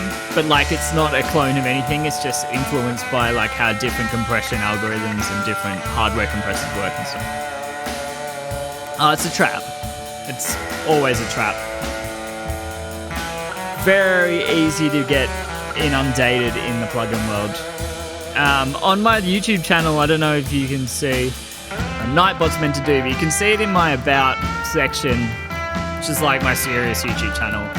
I do free plugins every Friday, so I literally have lists and lists of free plugins. Hey Handsip, how's it going? Multi-drive section is what gives it the transient sound. Oh, transient control. Oh yeah, so like you can choose different sections in that. Oh yeah, cool. Yeah, that's definitely a very cool thing to do. I've been kind of doing that a little bit with having distortion or like saturation plugins, and yeah, it's just two shitty mics for this. We're kind of at the end of the kind of stream about this, but yeah, this tracked with two mics.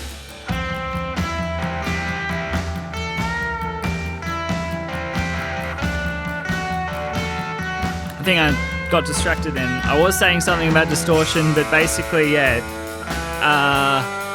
we're using EQ in front of saturation, boost some frequencies, and then cut the exact same frequencies and do that until you basically form your own distortion algorithm using multiple distortions.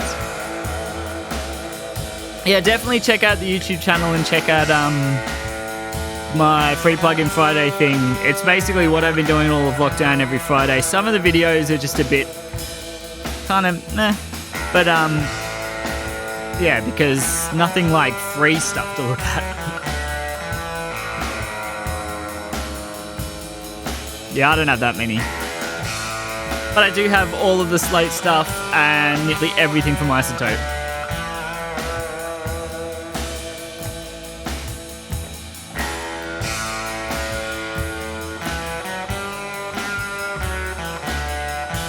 It's pretty easy to get stuck in that world. No. I haven't needed it. And because of that, I don't want to spend money on it. Yeah, everyone loves FabFilter. I've used it. It seems great. I just don't have it for whatever reason. I have tools that kind of do a similar thing.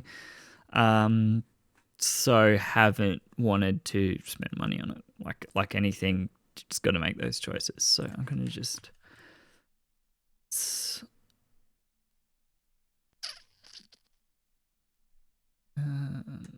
down. So I'm just going to export it.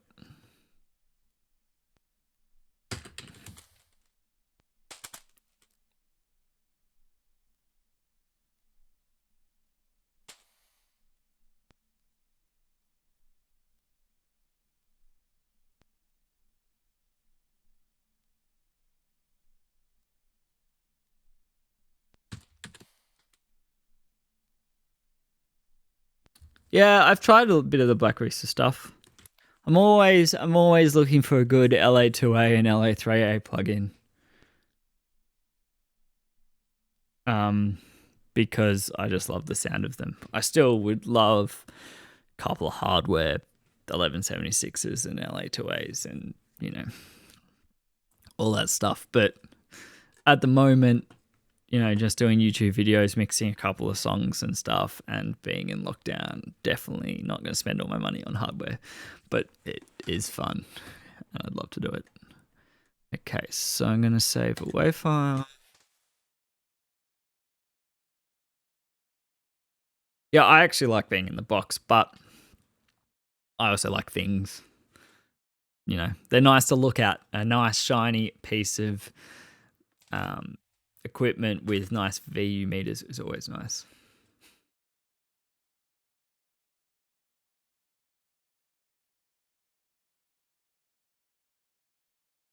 Yeah, it's a good point, and a lot of the plugins are getting so much better. But yeah, tactile. I still struggle to mix well not mix well in the box. Still struggle with not being able to touch multiple faders at once.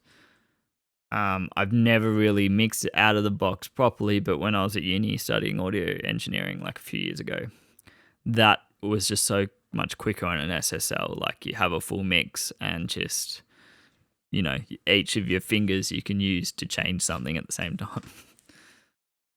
Which, I should get a controller for faders, but still, there's not much integrated. There's Raven and stuff that's kind of integrated, but it's not the same. Yeah, you can go down that road. Touchscreens in general, or using controllers or touchscreen controllers. I've used that a lot live, like using iPads and stuff to mix on, and yet still 100% rather be behind the desk. I only use the iPad when I have to not be behind the desk. I'm just going to do an MP3 version of it because it's easier to send an MP3 to someone, even though it doesn't sound as good. Yeah, I haven't used them. I've heard good things. I mainly use Alan Hayes stuff when I was at work.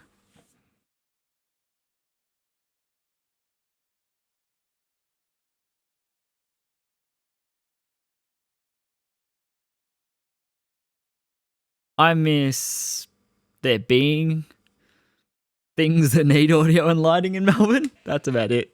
Not so much doing it. But, hopefully COVID will finish up and festivals come back and stuff one day. Till then, we just have Twitch and YouTube, and a few people are doing a couple of online concerts and that kind of thing.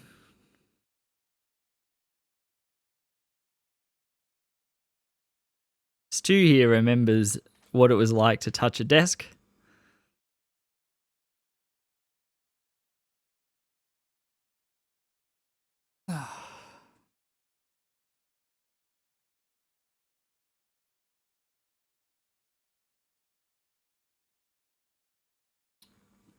Most states are pretty good. WA is back to normal, and in Melbourne, we are in crazy lockdown where we're not allowed 5 kilometers outside of our house. We're only allowed out for 2 hours a day, and we have a curfew. But our cases are coming down hard, so hopefully we'll open up. But yeah, Melbourne is tough right now. As far as the city that has the most going on this time of year, and not even being able to go like see your friends or do anything other than like exercise and go to the shops, it's pretty tough. Let's just save it. Okay, save.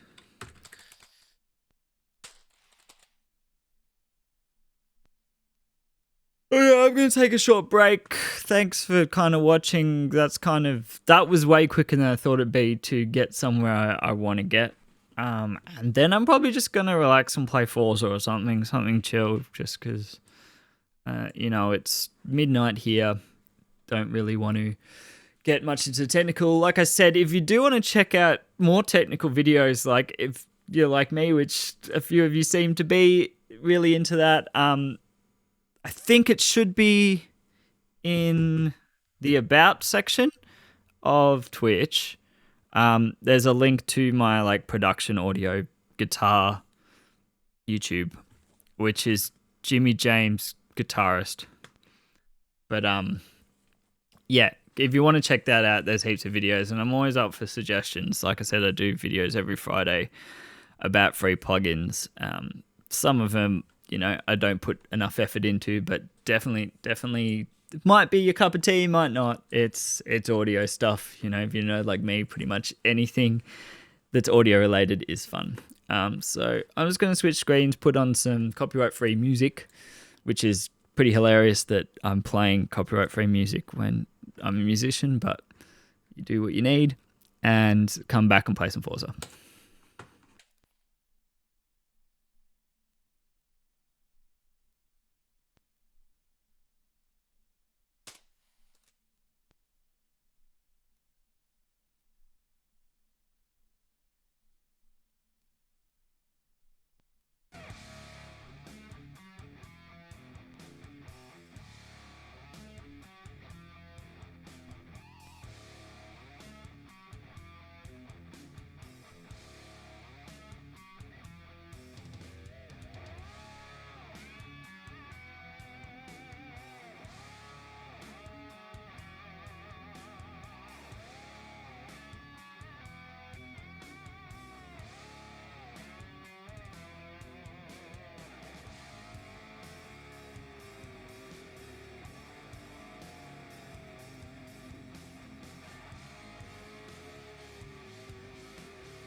Okay, I did have Forza up. I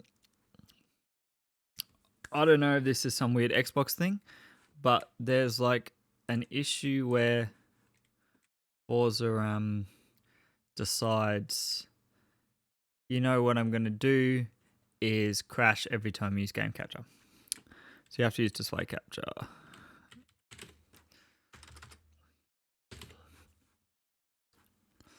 I don't know, there's some Xbox Game Pass stuff that's a bit crazy.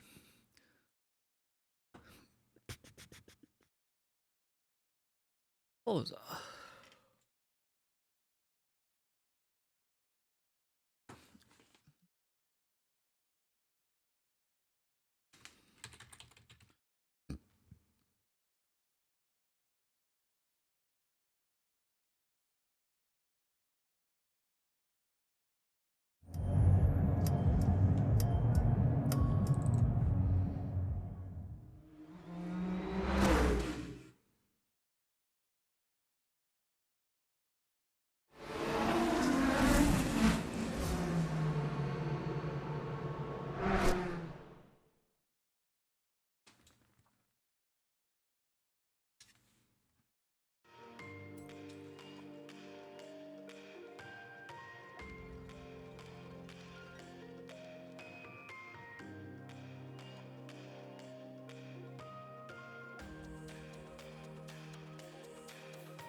Okay, let's check.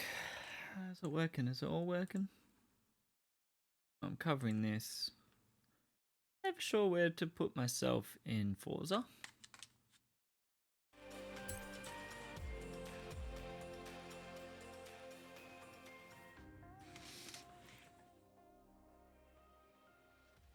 I've been playing a little bit off stream. I mean, it's not like Forza's got some mass storyline that everyone's following. But I did end up getting like 7 more cars. And some kind of nice ones.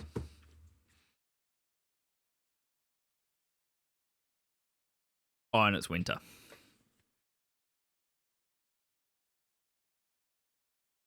Yeah, I think I'll go in the corner. Can't remember what's in the corner.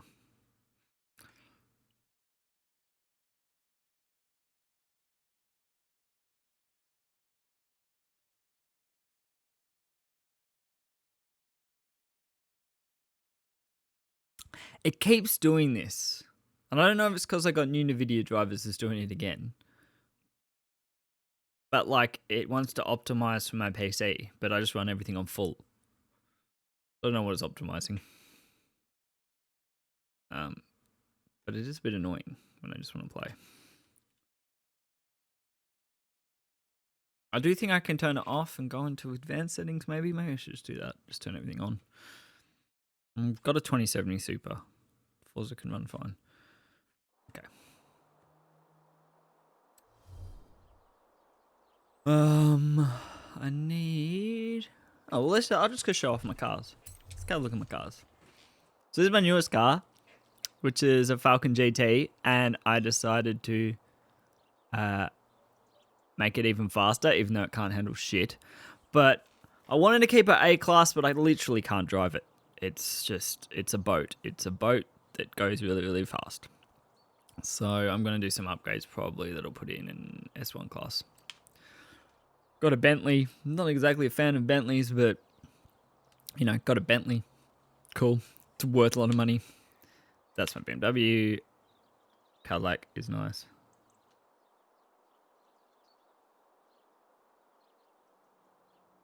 In what sense in the video control panel?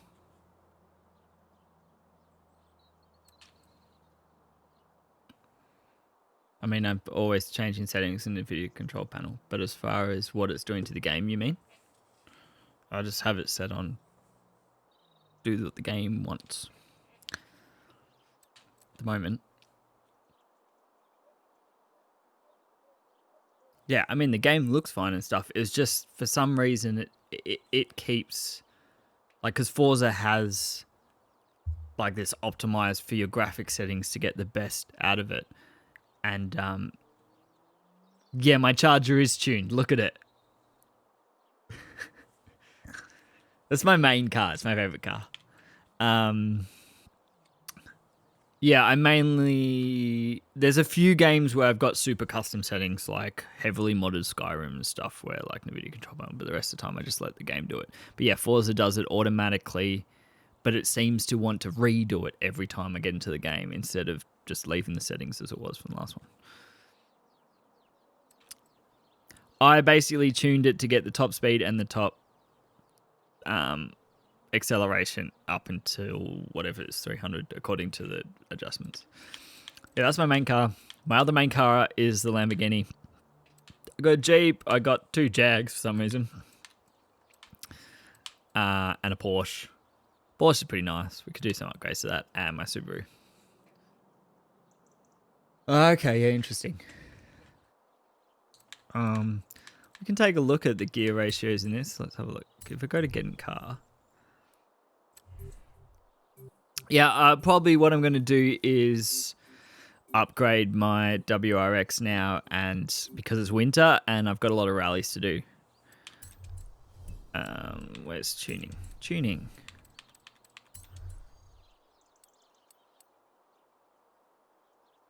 It's a little tight. It's fairly tight. I mean, it's 5.6 seconds to get to 0 to 161. It goes alright. So maybe we do that. Let's see what we can do. If anyone's got suggestions, I've never been playing this a little bit. I'm not exactly sure, you know, other than just following what it tells me what to do. I know there's people's tunes that you can find, but I like doing it myself. It's just, I don't know. It's just part of the fun of these kind of games. So, what's going on? Acceleration, launch, fine. Handling could be a bit better, I guess. I don't really need it to be a speed demon, but what do we got? We got plenty of money. A little bit more power will do. Better ignition. Oh yeah, most of the stock stuff's pretty good.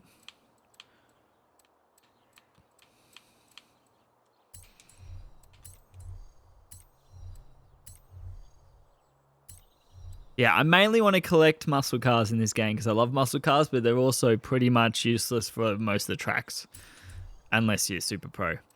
Now, I could just go super turbo-y, but I don't think that's going to benefit me. I'll see how we go.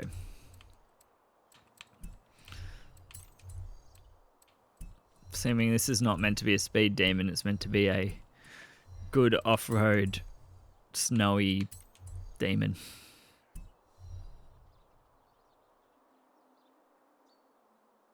Well, the WRX is all-wheel drive. Yeah, I know. Pretty much getting most of your cars all-wheel drive. My Lamborghini's all-wheel drive. Doesn't make it a good off-road car. It's a little bit low.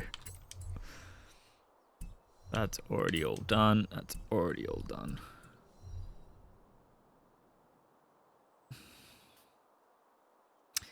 Yeah, I'll do a race first. I mean, I do have the spare money. I guess I could just buy the turbo, and if it's shit, well, as in, it doesn't benefit me, then I could change. Now, let's see what tires. Snow tires? Yeah, it's snowing. Snow tires sound good. Rest of it I'll keep stock. Oh, do we need to tune the bumper at all? It's adjustable. Of course it is. That's not adjustable.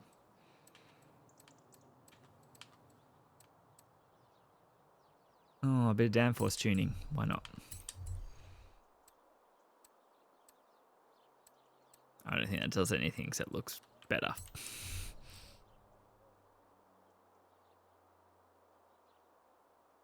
No, I wish I had a Subaru. I learned to drive in a WRX. Can't remember exactly which one. But that's because that's what my driving instructor had. And then I did my test in that, but then I drove my Yaris. which doesn't exactly have the same control and smoothness. I'm not engine swapping. I'm not going to rear wheel drive, so that's fine. Cool, let's buy this stuff. Subaru. I want a 1970 or 1969 Dodge Charger, but I got nowhere to put it, and there's no way I'm driving that in Melbourne.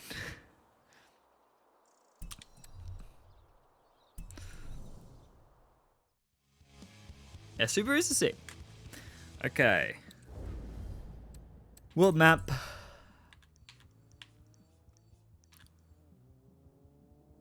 Should we do this one? Sounds good to me.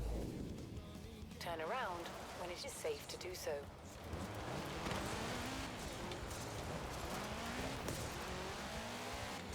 In 400 meters, turn left. Oh, this is a nice car to drive. Been driving my muscle cars, which like generally means me not driving. Okay, turning's not that good, but oh yeah, much better.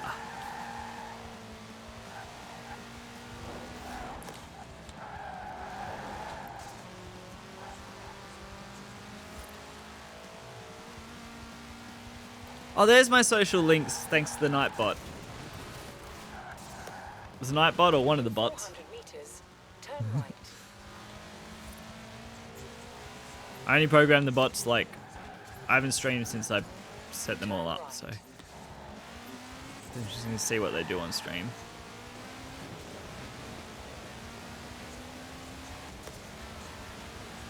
Yeah, what I've done to my Lamborghini, I can't imagine anyone actually driving that in real life. I mean, it's pretty much ridiculous.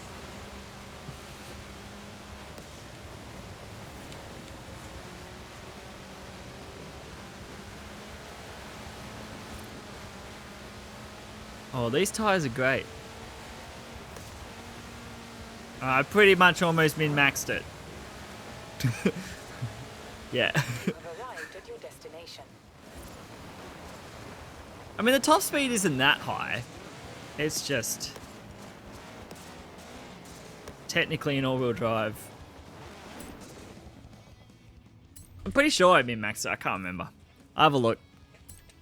I do all the little track races in that. I have been anyway. It's been the easiest to handle. I thought my BMW could, and I'm terrible at driving it. I don't know. But like, I'm new to the game. I haven't played a racing car game. I've never used an Xbox controller until last week. So maybe I just need to get better. Maybe it's not the car's fault, but me. Okay.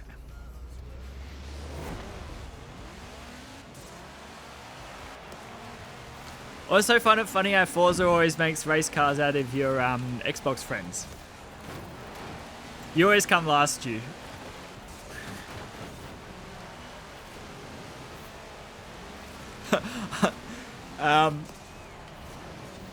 Yeah, no. Did I miss that checkpoint? Damn it. I shouldn't look at chat while I drive. I mean, I'm pretty sure that's illegal according to the cops.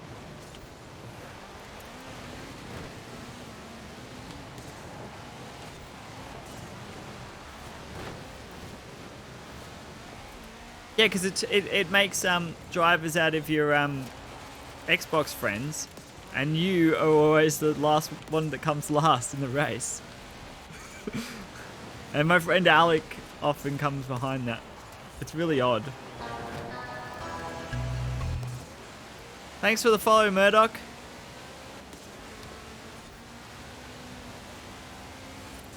Hi. I can't read chat very well, so if I miss a message, I can usually read it well, but I've got to look, eyes on the road, so the cops don't, find me and stuff. Yeah, this car's sick.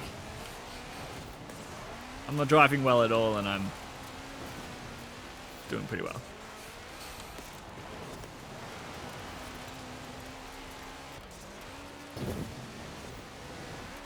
I didn't miss that checkpoint, did I? Good.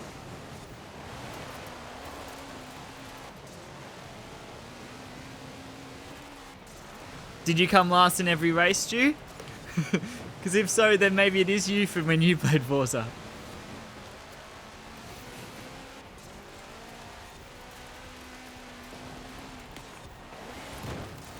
Yo, Dr. Killer. I think you said yo.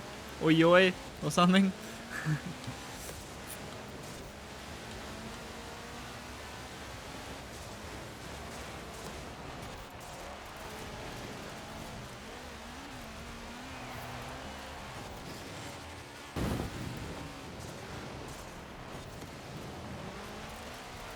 Damn, this handle's so nice on the snow. Oh, I say that and then drive into a wall. I'm doing well. How are you?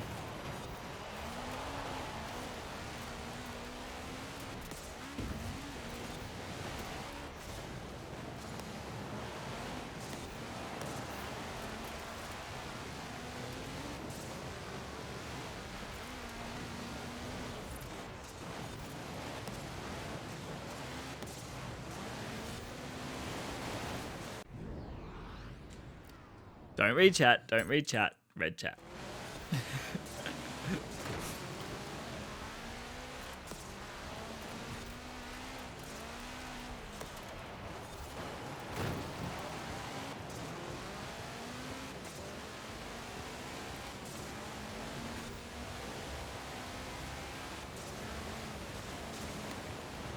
Yeah, turbo definitely wasn't a problem.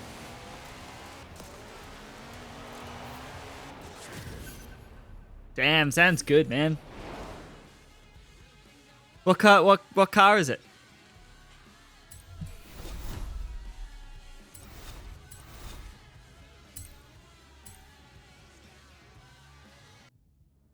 Now that's worth a ticket to the next round. Kira put me in charge of the Dirt Series to help find our next dirt racing champion. And from what I've seen of your driving, I reckon you've got what it takes. Keep on qualifying like this, and you'll earn that title quicker than you think.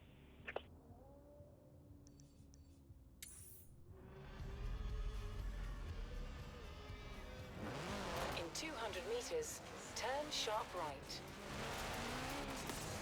Turn sharp right.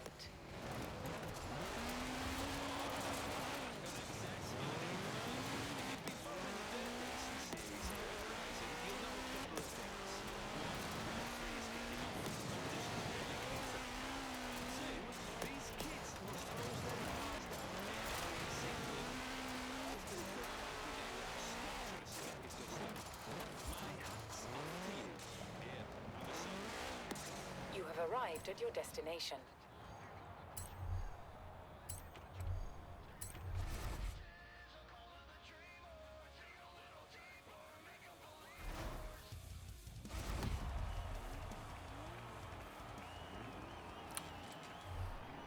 Oh, 280SX. Sick. Yeah, I have Discord. I don't really... Well, I'm trying to create a Discord for the thing. I haven't created it yet for the actual stream. Something I want to do, but...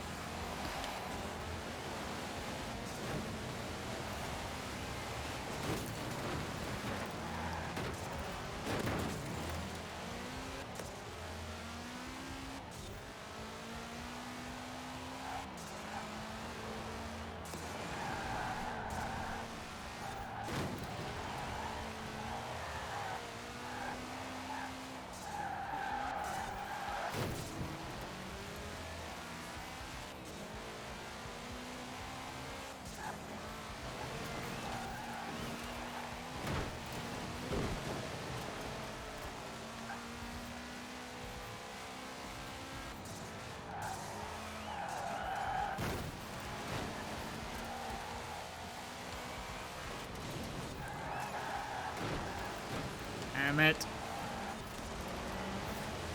Okay, I'm not doing so well in this one.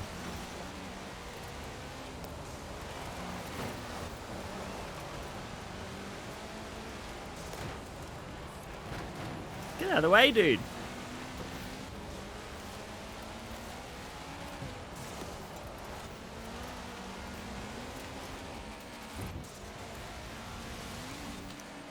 Fuck.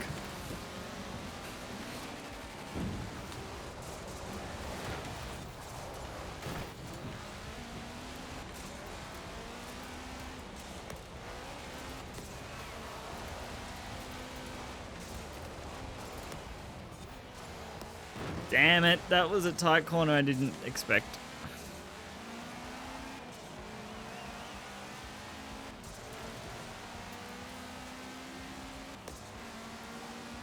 Yeah, so far in my, I don't know, 6 hours of playing this game, it seems that holding the lead's a lot easier than actually getting in front.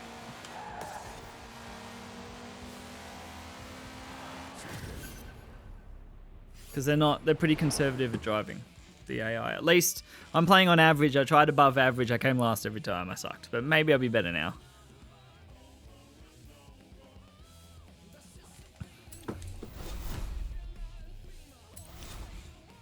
I think we're just going to do a couple of dirt rally races. Because I'm enjoying driving this car. What else we got?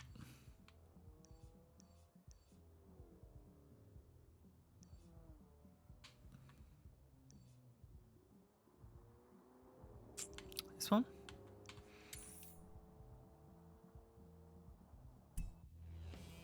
Turn around when it is safe to do so. I'm gonna see. Oh, one thing I have to change because I always forget bloody DMCA on Twitch. Even though there's a streamer mode, you get done for it. So I'm gonna put it on streamer mode anyway. And turn. Oh, I do have the radio on 1. You can still hear it though. I'll just turn it off.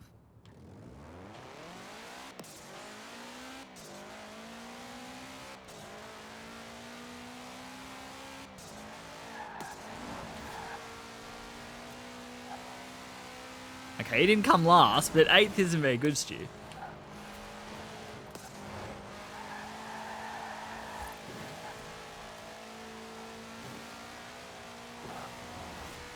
400 meters, turn right.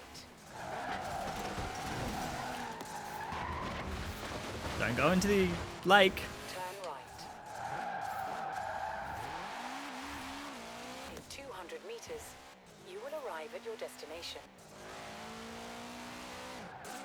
You have arrived at your destination.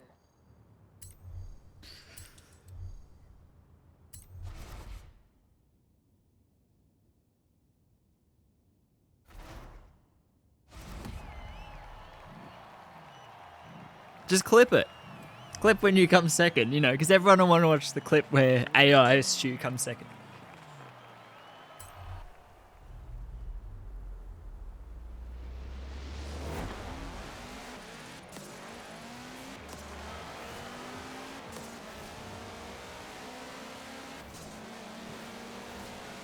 Damn, these guys are way faster.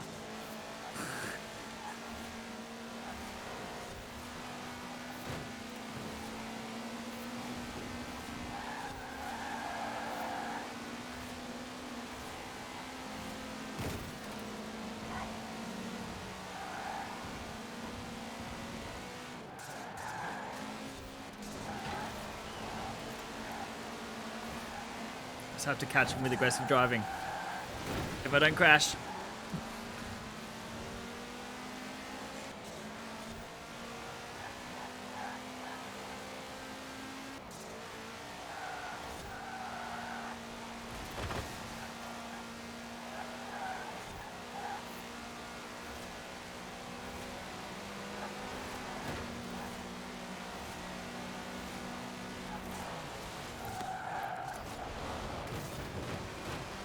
Fuck that so badly. But I'm still first. Made it work.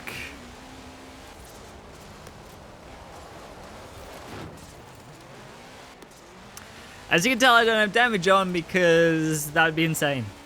I'd be fucked.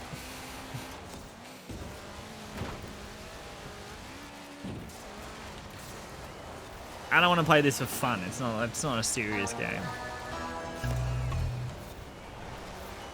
Thanks for the follow, Sonic Warrior.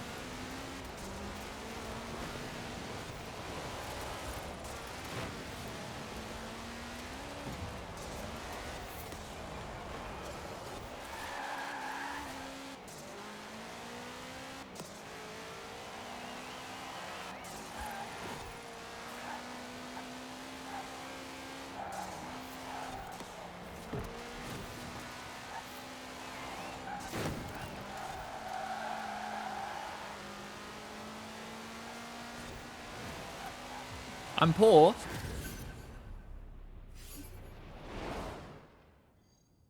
I've only been playing for like 8 hours total. Plus, I like buying things.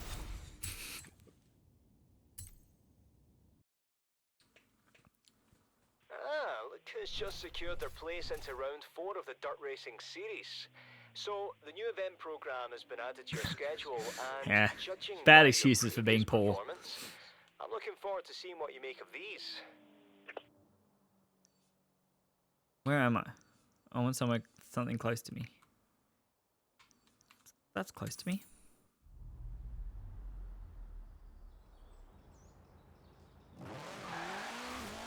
Well, aren't you Bezos himself?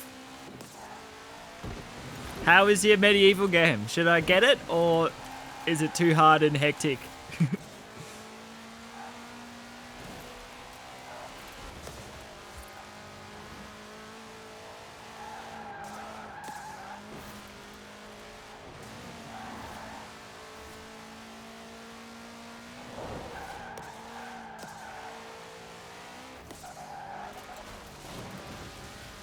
In 400 meters, turn right. Sorry, tree. Turn right. In 200 meters, turn left. Turn left. In 200 meters, you will arrive at your destination. That was meant to happen. You have arrived at your destination. Oh, I just got a new car. Cool. Imagine if I just gave away cars like they do in this game.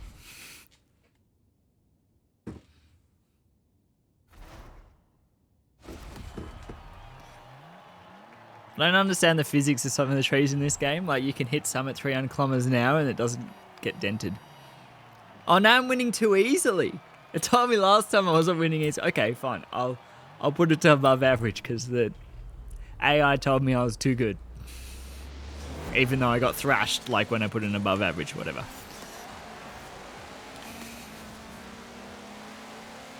Assist you.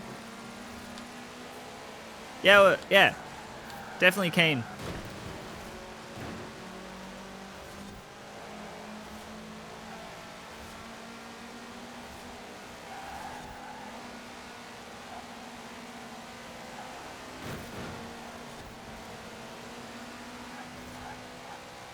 Definitely not too good for this game. I don't know what you're talking about, game.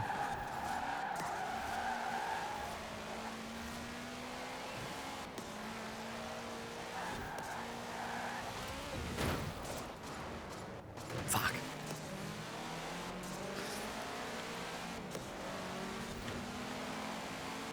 I'm not going to catch him now.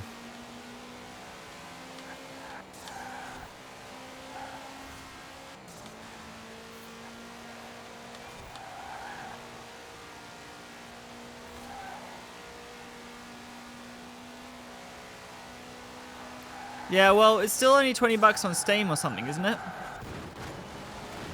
26 bucks or something? I might get it if you think it's something you're going to play a bit. It seems like it is very content producing. Damn it.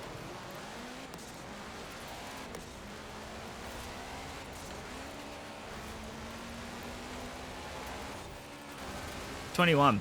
Yeah.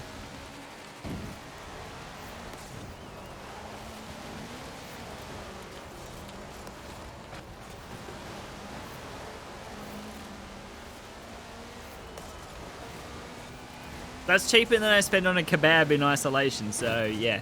Fuck you, tree.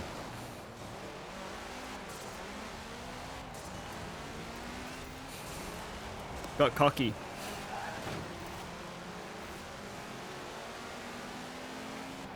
And looked at chat.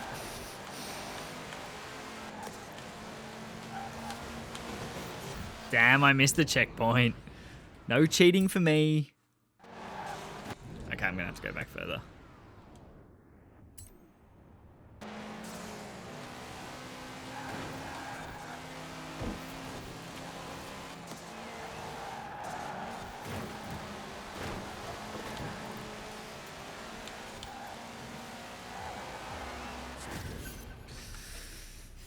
Okay, 7th is very different to first by a long mile, but we'll take it. We'll take it.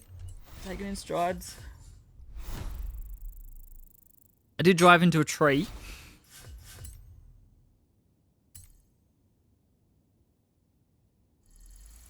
How does it work, Mr. Lord Snooze? No. How does it work? That game. Like, do you play just like team based, or is it more like battle royale kind of based? Oh, just a free 175 grand. I could do with that in real life. Just spin a wheel, give me 175 grand. Okay. Still a bit of a learning curve. Oh, that's cool. Yeah, I watched a little video, which was like, let's look at it. And it kind of said there was a couple of game modes that got really popular and ones that didn't really get popular. Well, I'm not a big fan of Battle Royale, so I'd rather play like team or like free-for-all, murder everyone.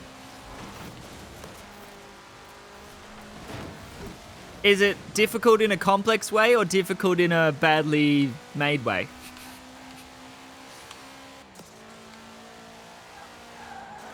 And also, are there archers? Because pretty much want to play if there's only want to play if there's archers. Oh, cool. So it's something like you could master and actually be good, but you just can't just jump in as a noob and have fun. Controller friendly?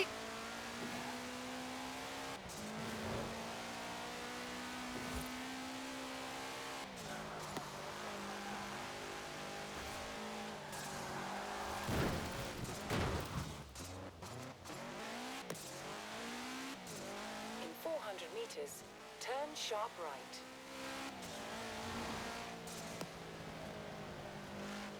Turn sharp right.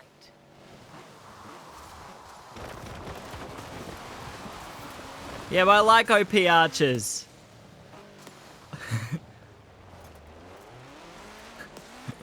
Like, you know, headshots from 50 kilometers away. Turn left.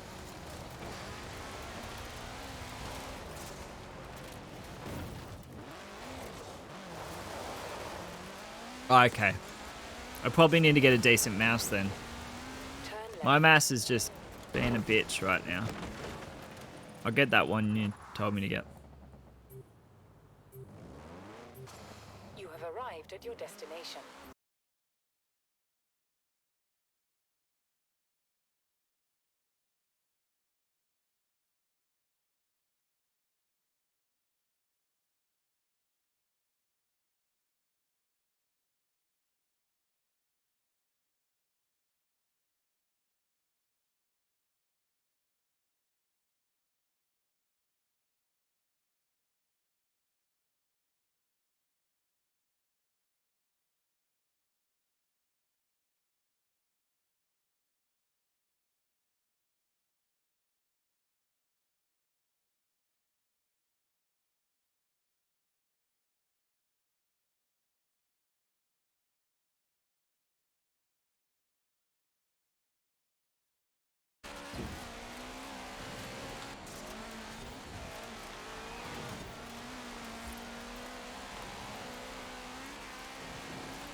Oh shit.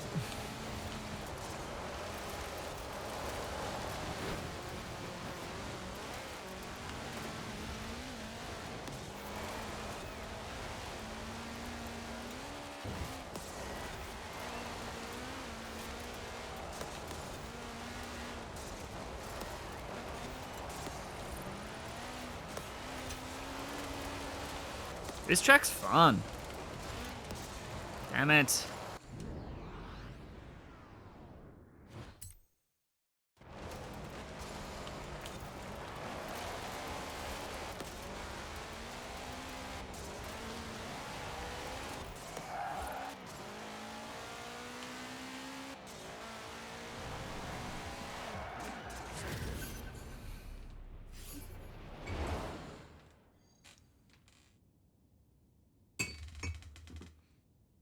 water, tea, you know, everything a driver needs.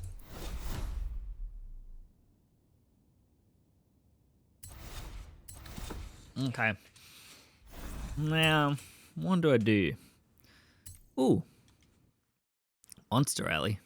Horizon, where we take playing in the dirt very, very seriously. Welcome to round 5.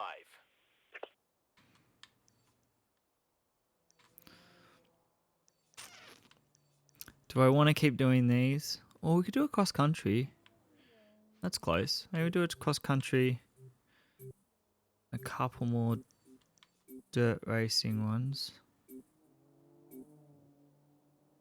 I always get disconnected. I don't know what's going on. And then come into the city and do all these little loop-de-loop-ties. Yeah. Sounds good to me.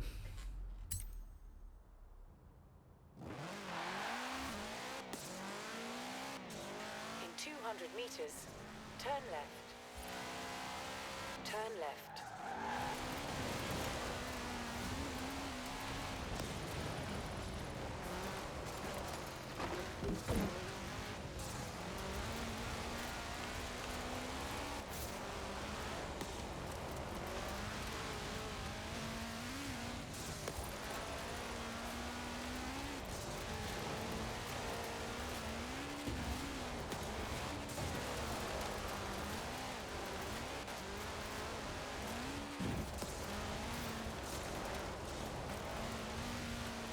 Kangaroo? Oh, because I was hopping around like a madman. I get it. Destination.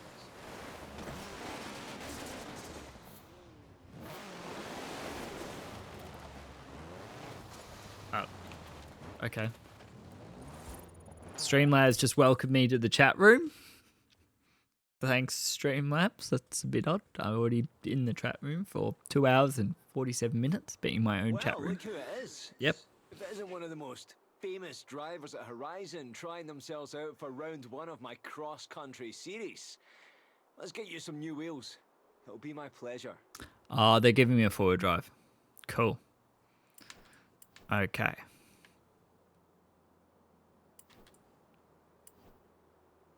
I don't want any of these cars, but sure. Aye, should handle the conditions nicely.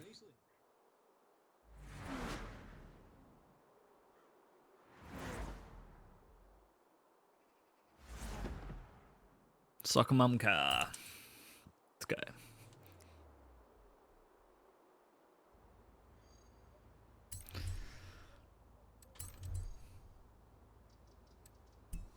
Right.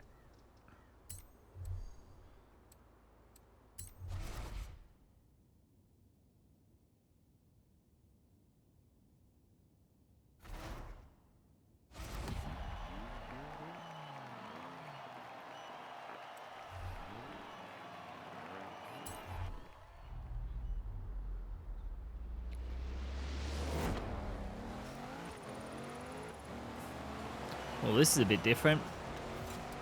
Much heavier.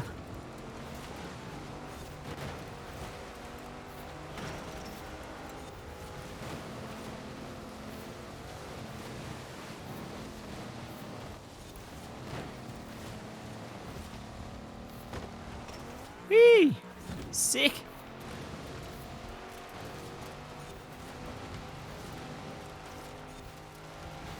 Okay.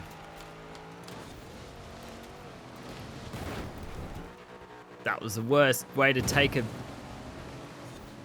jump, but sure.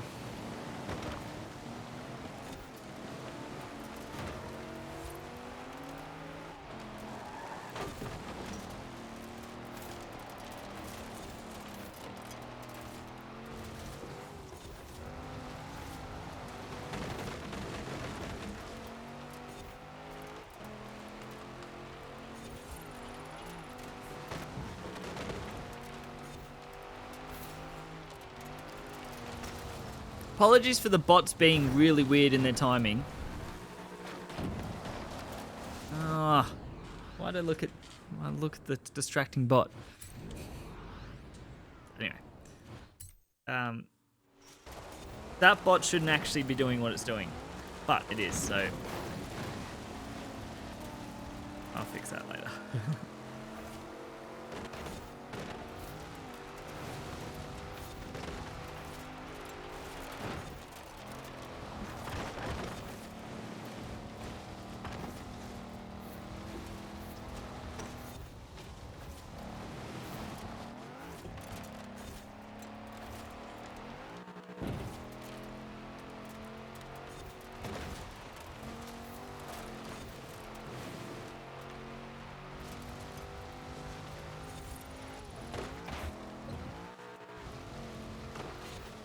Imagine if this happened in real life. Like a whole racing club set up races where you destroy people's fences and break shit.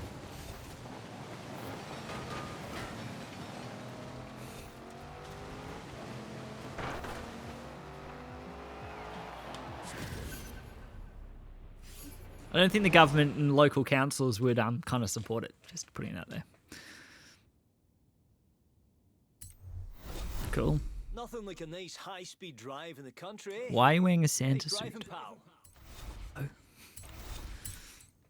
Can't be good to drive in. Get caught in your gear stick. Hey, James. This winter showcase is going to be incredible. I need a I haven't driver even I done can the other rely one on, yet. I gotta with do a the other proven one. record, who doesn't mind the cold. What do you car do I say? want to do the other All one I in? need you to do is catch a train into Edinburgh. We're going to Edinburgh. Okay. Should we do this one? I haven't done it yet. I haven't done any of the showcases. I don't even know what car I should do for the showcase. Okay, let's do some city races. Night time. When did the sun go down? I don't remember. One versus everyone. This is the Eliminator. In my experience, there's a certain amount of attrition in any cross-country competition. Mechanical faults, hazards of terrain, drivers who just weren't quick enough. Not you, though. You're through to round 2. Thanks, bruh. Now where's my car? We're gonna go do these races. Which car should we use? I just got another anonymous call about an abandoned classic. So apparently this is a thing now. I'm into it if you are.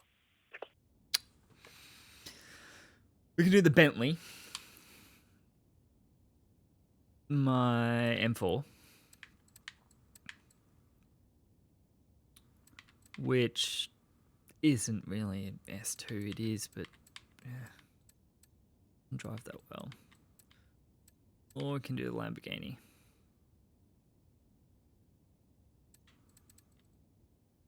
M4. I'm terrible at driving it. Let's give it a go. I should probably have made it an all-wheel drive, but I didn't.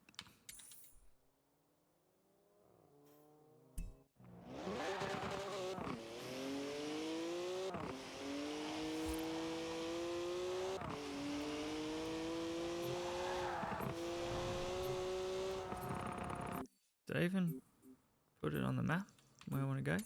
In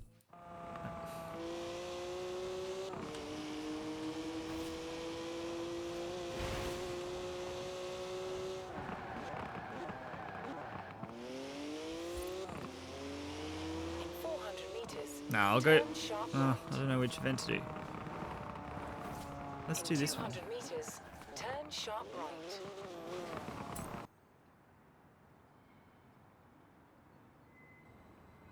I'm just not very good at it. Welcome to Edinburgh. I think I just need practice. Greatest city in the world. Grab yourself some fish and chips, some salt and sauce. I just and make tend to yourself at home. Over understeer or either understeer or oversteer.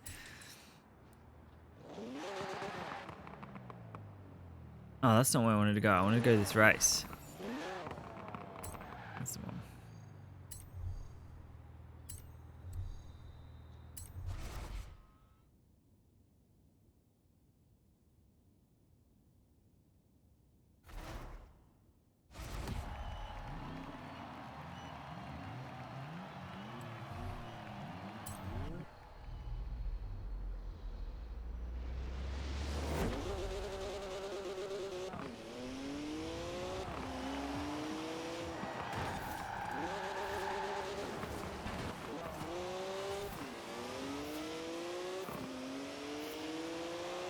Good start.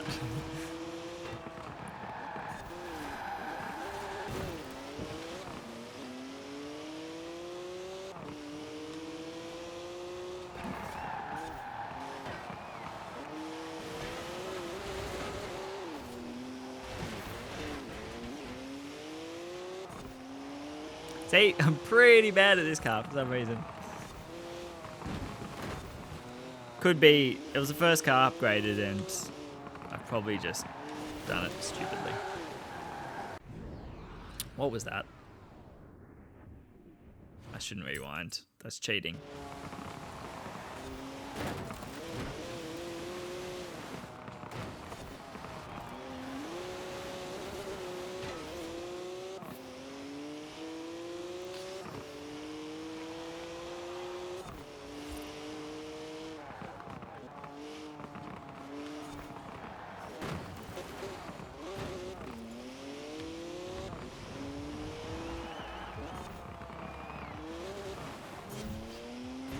Damn it, I thought I hit it.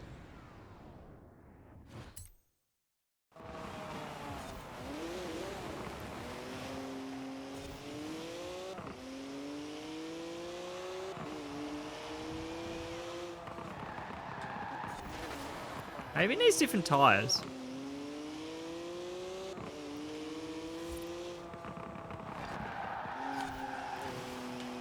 You wouldn't want me driving in real life in an M4. I drive worse than this. But that's awesome.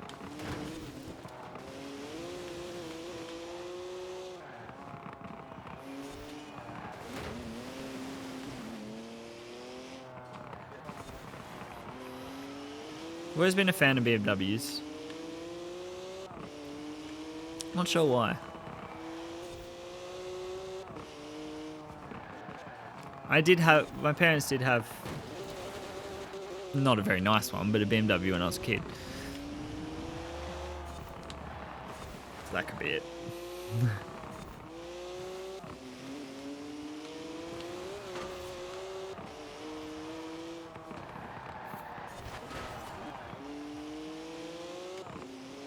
Yeah, if you give me about 400-meter width road and nothing to hit, I'll be fine.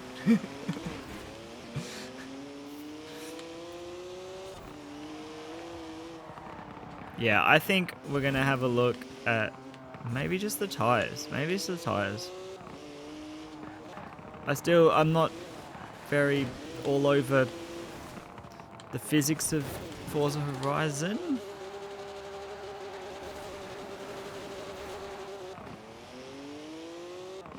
And I haven't played any racing games, so I'm sure. I know that like Forza Motorsport is so much more accurate. It's much more of a driving simulator. It has its pluses and minuses. Yeah, I wanna be able to drive this well, so let's take it to the garage. What I quite like about your style of driving is that I can prepare each of your qualifying rounds so far in advance. New events have been added to your schedule. What? I came last.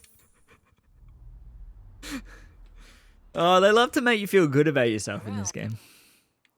What did I want to do? Go to festival.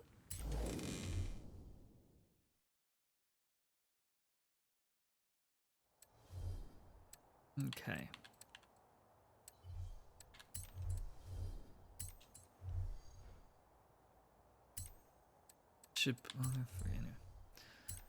Okay, what tires do we have? Race tires. Maybe I should put snow tires on. It is snowing.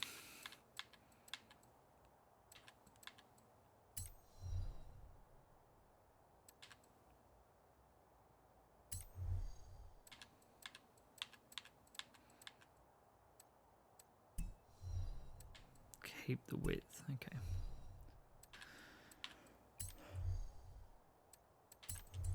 I can't even remember what I've got. Rally bar, lock bars. Oh.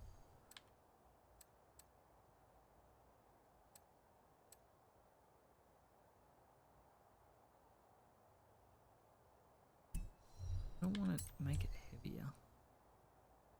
Weight reduction. I think I maxed out everything else. Which I probably shouldn't have done. Probably didn't make it a better car.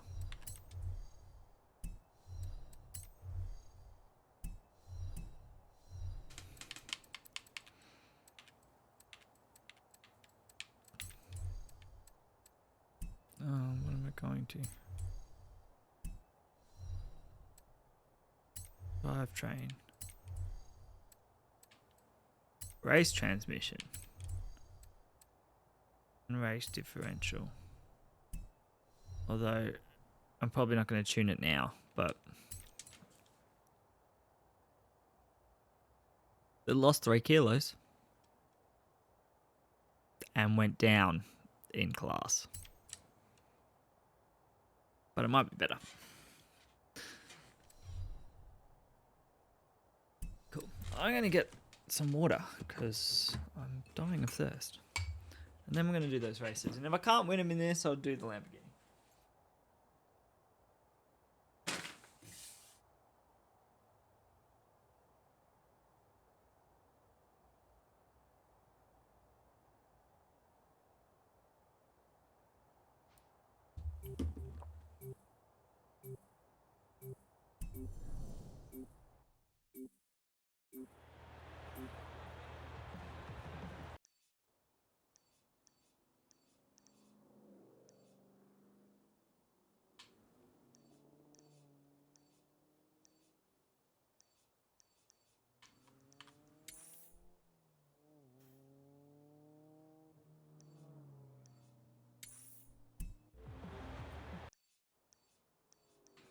Don't understand. Can I go there and fast travel?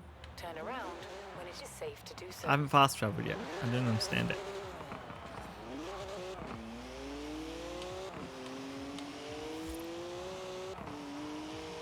Oh, this is a little better.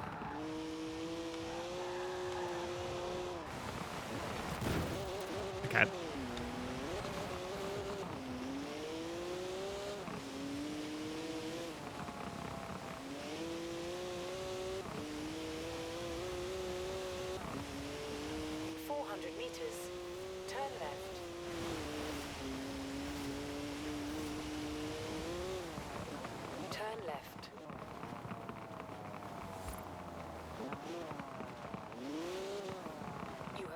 At your destination. Okay, now what do I do?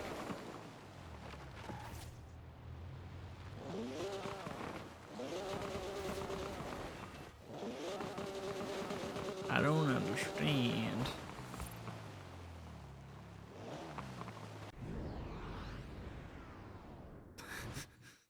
That's not what I meant to do.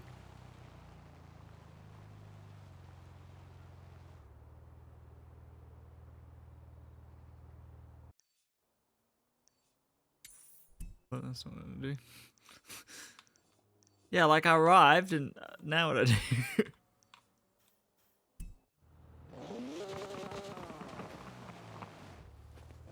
I mean, I'll just drive there if I have to. It seems like a weird ass pointless feature. I keep getting disconnected, which I don't understand. I'm just gonna drive there. I'll look it up after I stream. I'm sure it's something stupid I'm doing, but...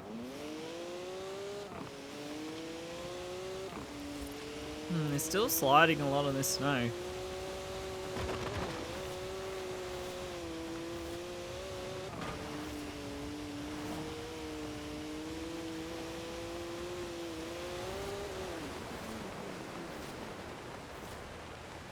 Turn around when it is safe to do so.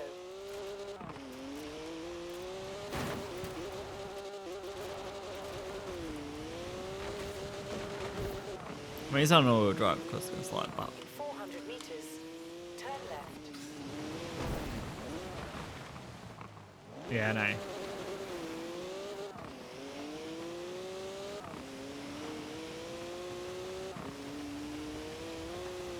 left.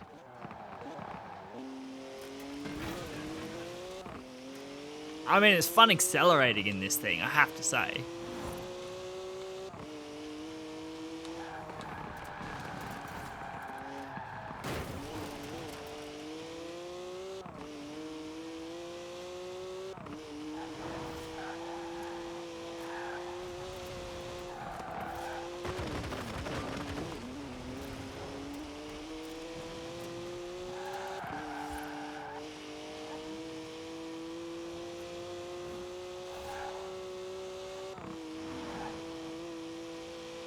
In 400 meters, turn left.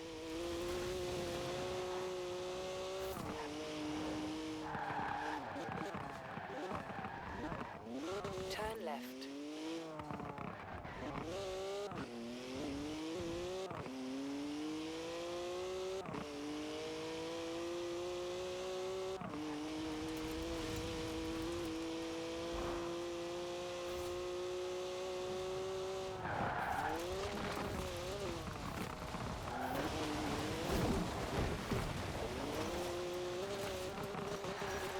Okay, it's that I have to stop doing.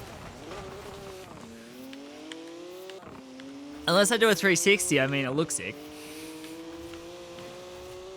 In 400 meters, turn right.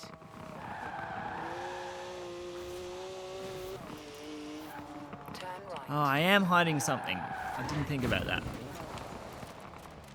It would be nice if you could see my speed. I didn't think about it. Okay. Now you can see my speed.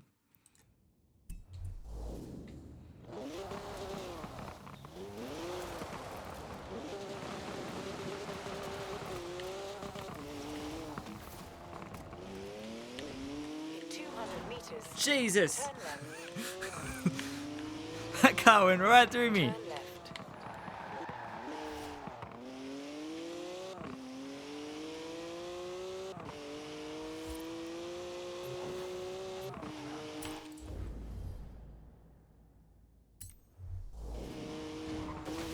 I mean, I'm playing solo anyway, so I don't need to be connected. It's just annoying. Wonder if I could... Yeah.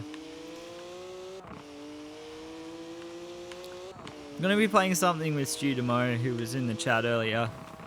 I could convince him to play Forza, but I don't know if that's the most fun co-op, really. He's a big Sea of Thieves fan.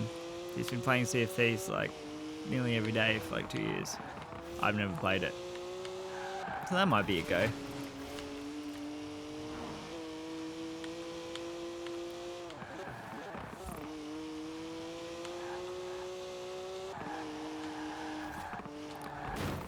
Oop.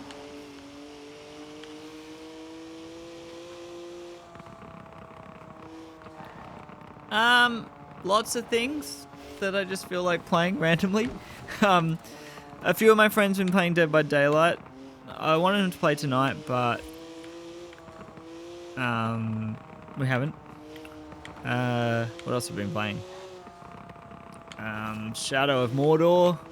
Play a lot of old games because I have a lot of old games, but I got Xbox Game Pass, so I'm trying heaps of new stuff. Like, I just got a new computer, so I'm gone from not being able to play a lot of games to pretty much being able to play anything that I own or could own. So I'm just gonna, trying different things. Yeah, it's really fun. I like hack and slash games and it's fun. So I'll probably get back to playing that at some point. Second exit. I got a little frustrated, I think. It's a little bit frustrating when you die. This is just way more chill, I guess. Turn right. I do play Age of Empires really badly. Turn Like, really badly. at the roundabout. Which is always funny. Take the second exit.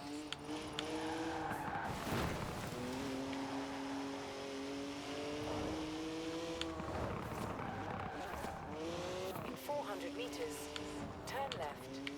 But yeah, I'm keen to do a lot of the kind of multiplayer with other streamers thing, just because it's pretty fun, especially in isolation. Pretty fun to play social games. Especially with like old friends, because like Turn left. I can't actually visit them. In 200 meters, Yeah, wait, or Definitive Edition. And Age of Empires 3 Definitive Edition is out soon. Like, which is hilarious. I guess they're just going on how popular remaking Age of Empires 2 was. But Age of Empires 3 was never that popular, I didn't think. But yeah, it's on Game Pass, so I'm going to play it.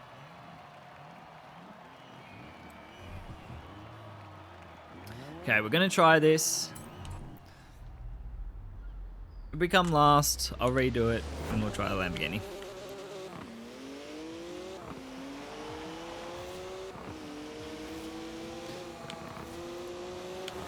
I feel like most of the cars that I really enjoy in real life, just from how they look and, you know, things that have got nothing to do with driving them fast, are probably not actually very good in this game.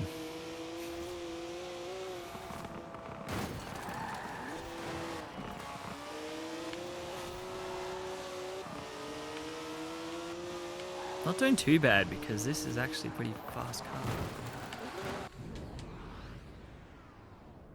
Okay, this is cheating, I know.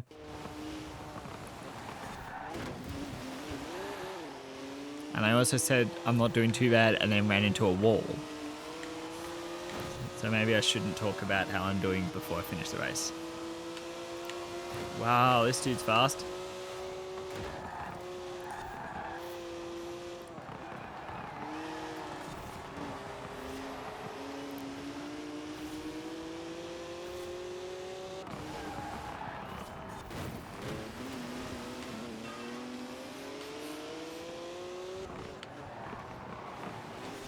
Yeah, I kind of, the only racing games I've really played, because before lockdown I hadn't really played a lot of video games for ages, but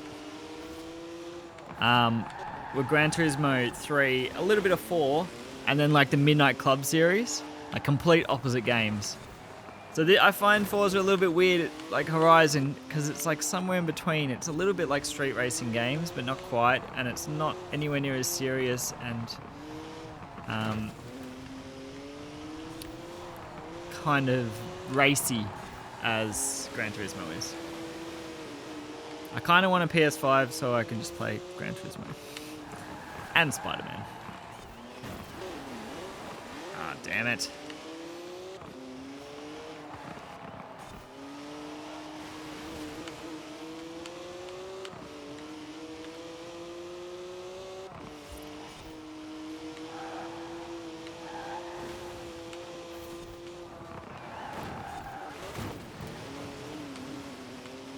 Should look at the map, shouldn't I, to see if I'm coming up to a disastrously tight corner.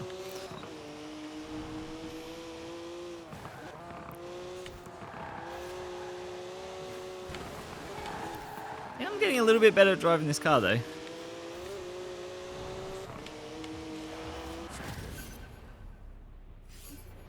One more race with this car because that one wasn't too bad. Hey, James. Nice paint job. Why not show the artist some love with a rating? I have? Did I choose an art?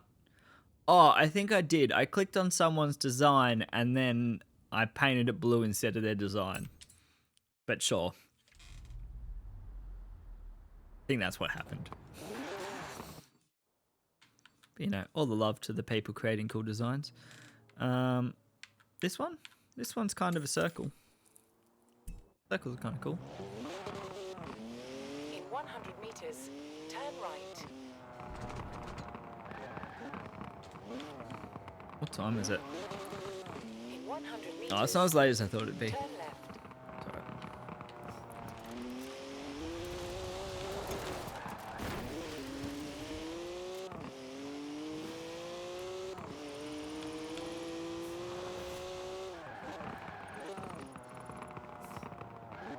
You have arrived at your destination.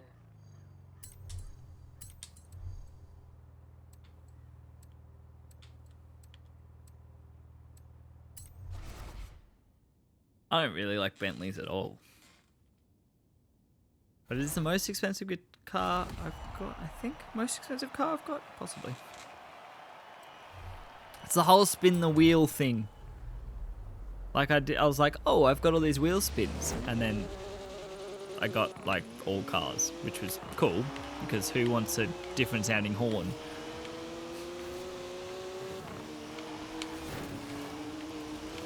Oh, this track's actually fun.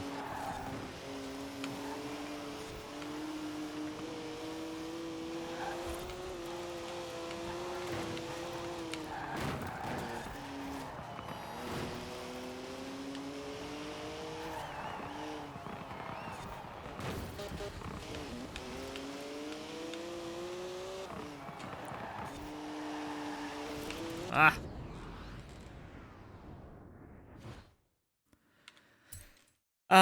I played the original, all the Need for Speeds that were on PlayStation 1. I played, and then Need for Speed Underground 1 and 2. But yeah, at the time it was Midnight City versus Underground 1, and I don't know, maybe I was just a snobby teenager, but like I always thought like the Need for Speed Underground was the mainstream lame one for some reason, even though it's a great game. Which is a funny attitude, but you know, that was my attitude at the time. Damn it.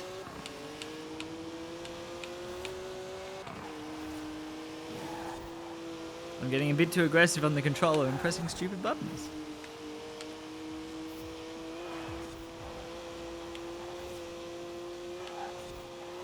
Going damn fast though.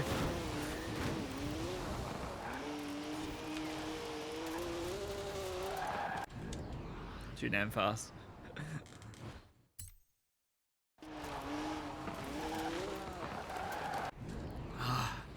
Okay. Getting back.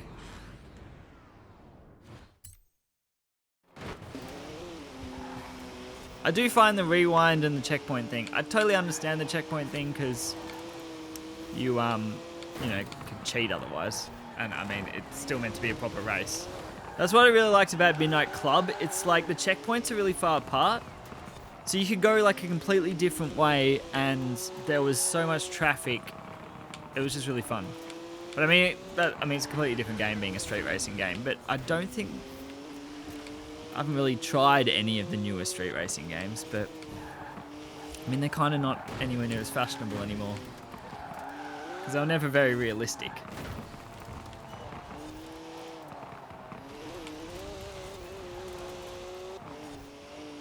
Where's the dude that's first? He's well ahead.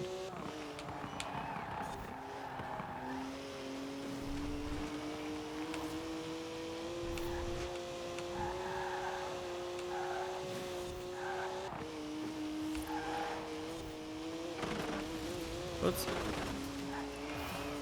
That's not the road.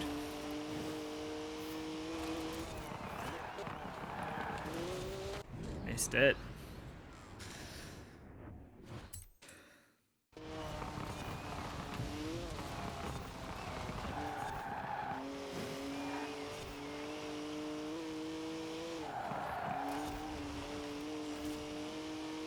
I think I'm slightly catching him. Oh, that's not going to help, is it?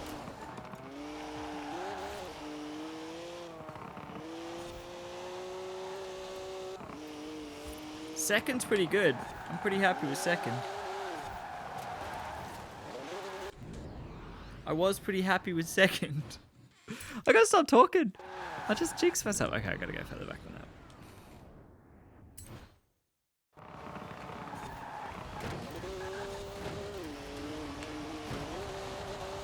Oh, Jesus.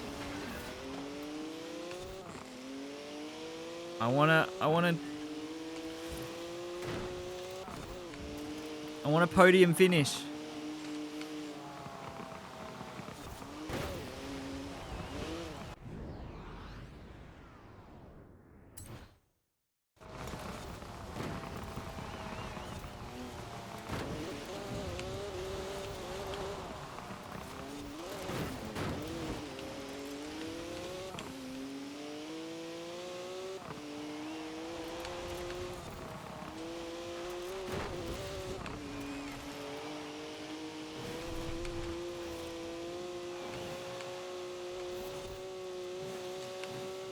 on.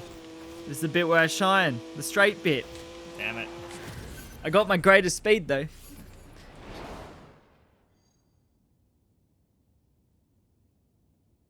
Yeah, I think it's one of those things that no one's going to spend the time really making an interesting game when it's not going to be like in the top games for the year. Like it's going to kind of get ignored.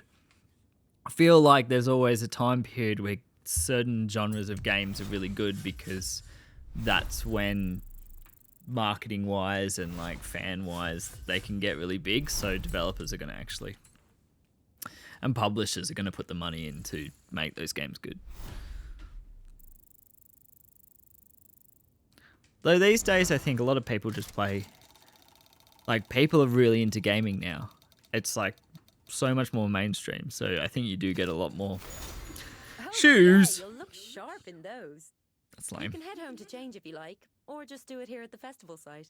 I'm not going home halfway across England to go put some leopard flats on. What was I saying? Yeah, I think these days, because everyone loves so many different games, that it's a little less concern. I mean, it doesn't have to be a AAA title for it to be popular.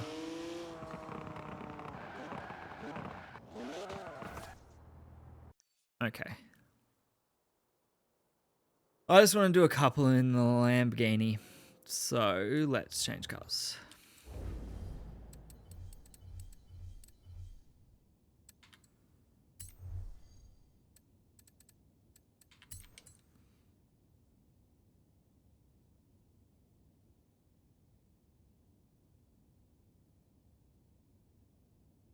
Yeah, I've seen nothing about the new Need for Speed games. Like, I've heard no one talk about them or anything. Which is, I find very interesting.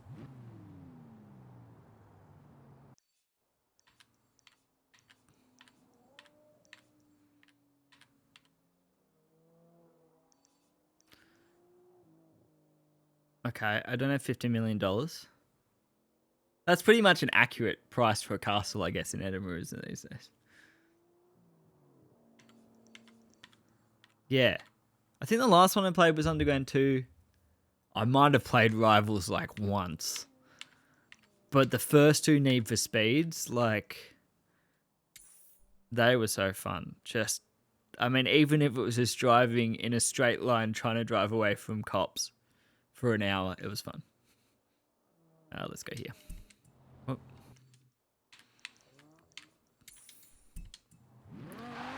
I mean, that, like, Vice City, I mean, totally different game, but talking about, like, old games, Vice City is still my favorite GTA. And I know that GTA 5 is still very popular, and they keep kind of flogging that. You know, it's the Skyrim of GTAs. If they remade Vice City, I'd be so happy. In 100 meters, turn right. Sorry, dude. In 200 meters, turn left. Turn left.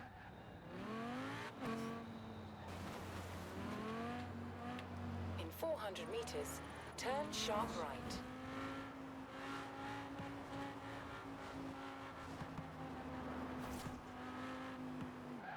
Turn sharp right. In 100 meters, turn right.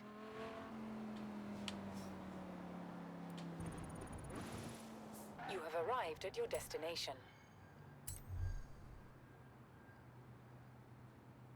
Oh, GTA 4 was such a weird one. It was kind of a flop, and then they had that online mode, which was problematic. What's happening? Oh, I got disconnected.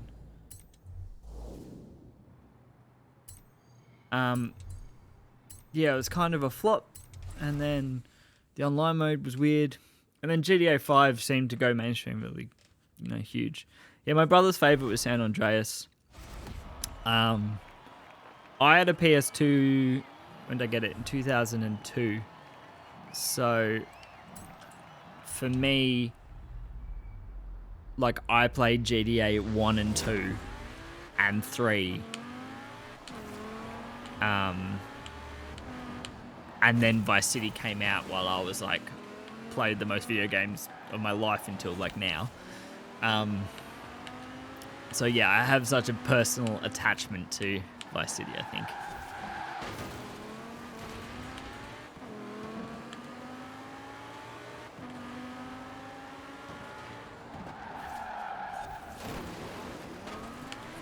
Okay, not doing so good in the Lambo. Not doing too bad.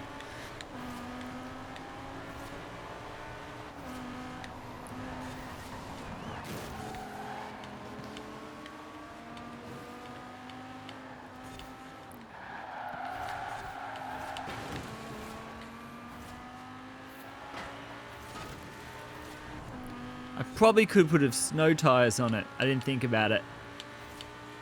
It could do with being a little bit more grippy.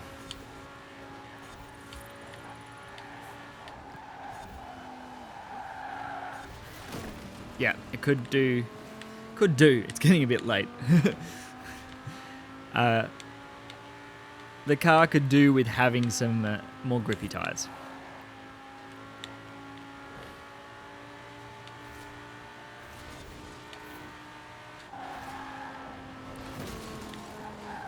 Damn, son. Move out the way.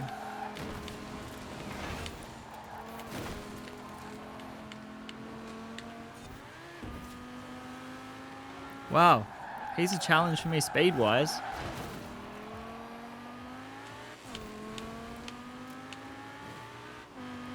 He's definitely faster than me. This car isn't that fast.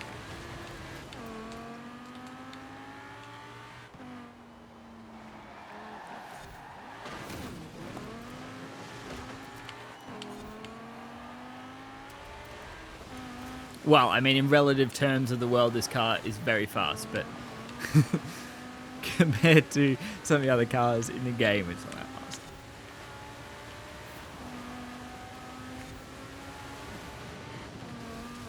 I'll take second.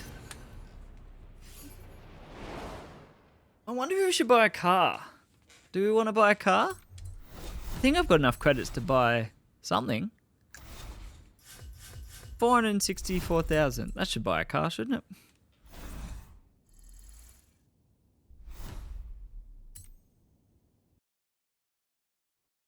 But what to buy?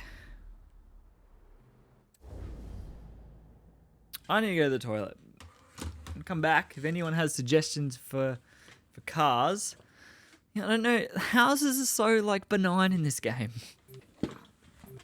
Like in real life, I'd love a castle, but not the same.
headphones. But I would like some chocolate blueberries because they're delicious. Okay, let's have a look at some cars. Now, as much as I want to buy a muscle car, I'll probably wait.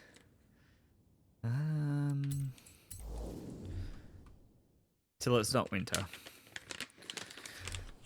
Or at least for a classic muscle car. Maybe I'll get a modern muscle car. Okay, so we got 464,000. We want some money for new tires and stuff. What can we get? Can we filter it by price?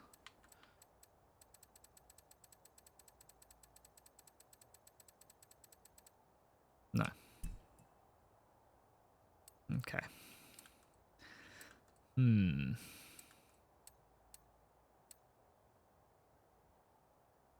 Get an Aston Martin.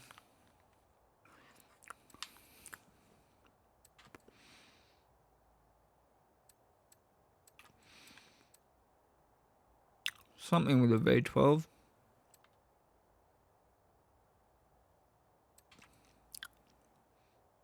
Now we want some money for tyres. Can you look at more information or anything?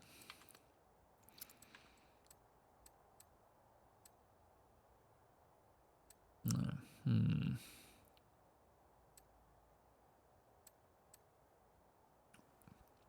Or an Audi. Would be fun. Or do you got a BMW? I mean, eventually I want all of them, but what about a Chevy?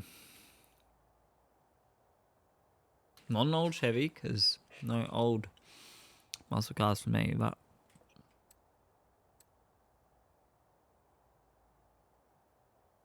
part of me really wants this car. What was that 06? It was one of my favorite cars in Gran Turismo.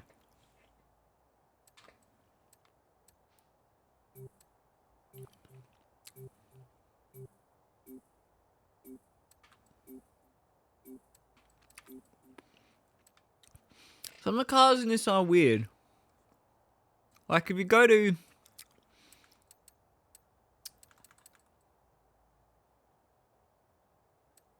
not weird, it's just I guess they want to, I mean there's so many games, they've got to kind of bring in different models. But like was on to Mustangs? I can't remember. There was one car I was looking at and it was like, I don't know a lot about cars, but it was like a model that wasn't very popular. And like a year and a model that wasn't very popular of like a famous car. So I can't remember if it was Mustang or something. I was like, where's the more popular ones? But I guess with 7 Forza Motorsports and this is the 4th Horizon, they can't just have the same cars. It's got to have different years and different things.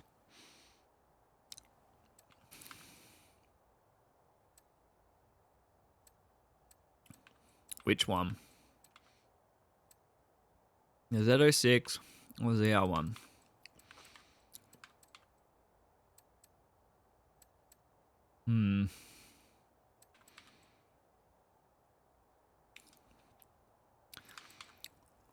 Yeah, it's double the money.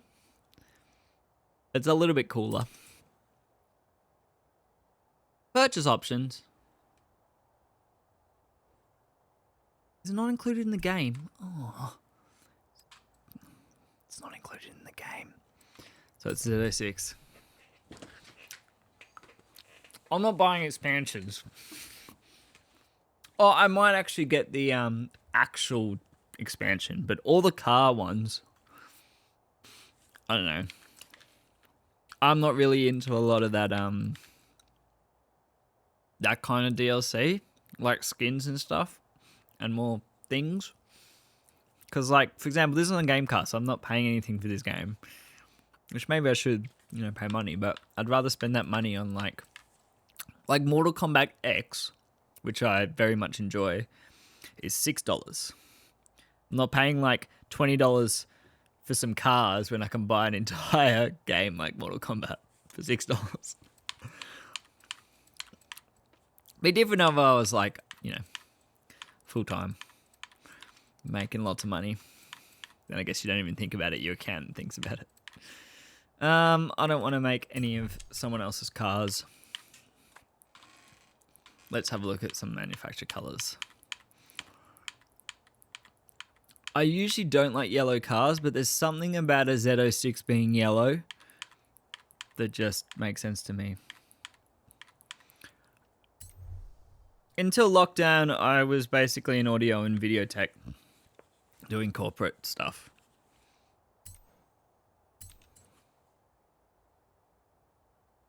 And I try to do a bit of music at the moment. It's not streaming. And make YouTube videos. But yeah, streaming's a very new thing. I think this is what, my 15th stream or something. You know. It's fun. I mean, I already had most of the setup camera and stuff from doing videos, so wasn't much of a stretch. Okay, so I guess we'll put snow tires on it so we can win some actual races.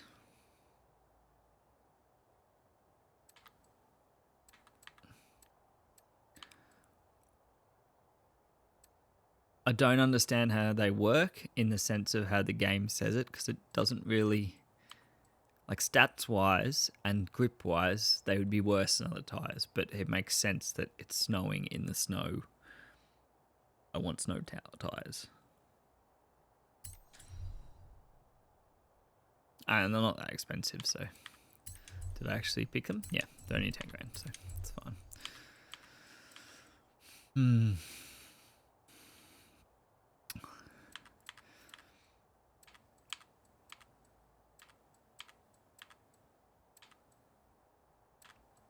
We're doing mostly, what are we doing?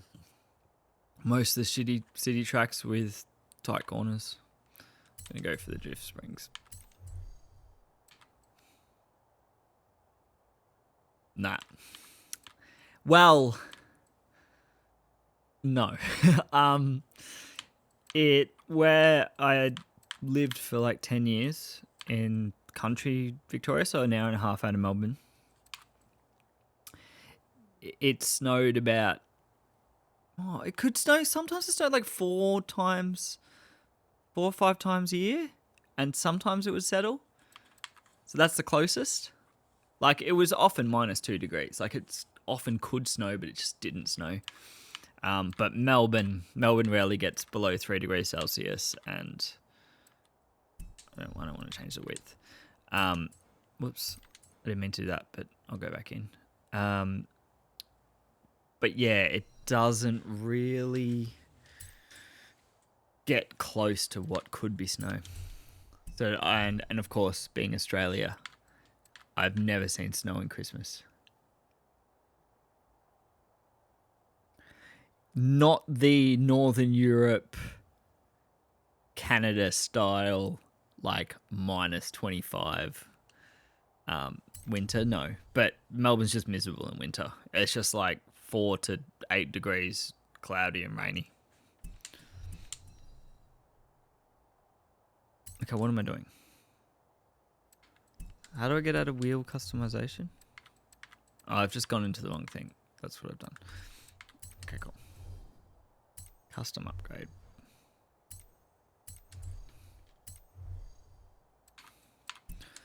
First, I want to take a look at...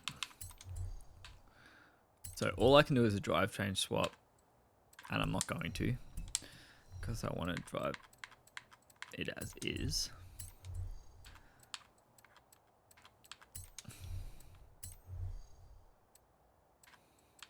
Nothing like a little bit more speed. A little bit more power. Yeah. I like I was in Europe this time last year. I would be in Europe if COVID hadn't happened. I had like a 6-month trip planned, like work. I was going to work all of March, April, May, like as much as I could, and then go to Europe. But anyway, last time I was in Europe, met a lot of Norwegians, and yeah, just talking to them about how cold and short the days are in winter. Like, I couldn't do it. I'd have to go to like Spain every winter or something. Or Asia, or like somewhere where it's summer. Australia. It's a bit expensive coming here. Oh, I went into S2. Can I stay out of S2? Yeah, let's just stay at 900 so we're in S1. That's the plan. And then we can crank everything. Oh, but flywheel. Yeah, let's do that. That's good. Now, if I put... Oh, that's going to crank me into S1, isn't it? Race transmission. Oh, let's give it a go. Let's give it a race like this.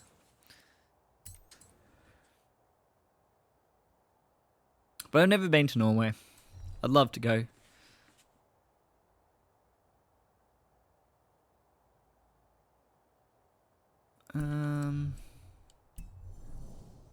Oh. The night's catching up with me. What time is it? It's 1:36. Okay, so we're going to do probably a couple more races. We'll stream for another 15 minutes, I reckon. Because I'm trying to fix my sleep schedule a little bit. I was going to bed at like 6 because... yeah, just mainly to do with streams. Oh, we could do this one. Is that a bit much of a race to test a new car on? Could be fun. I can always redo it. I mean, that's what's cool about this game. You can just redo it. Whether that's cool, I mean, it makes me feel like it's not that important doing anything in this game. But that makes it a lot more casual, I guess. Oh, okay. Turning's very different.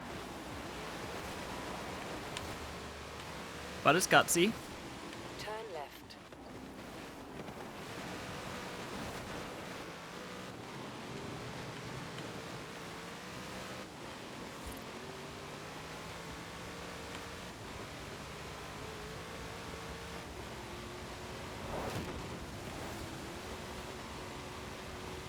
In 400 meters, turn left. I like the sound of its engine. Turn left. Yep, left. You have arrived at your destination.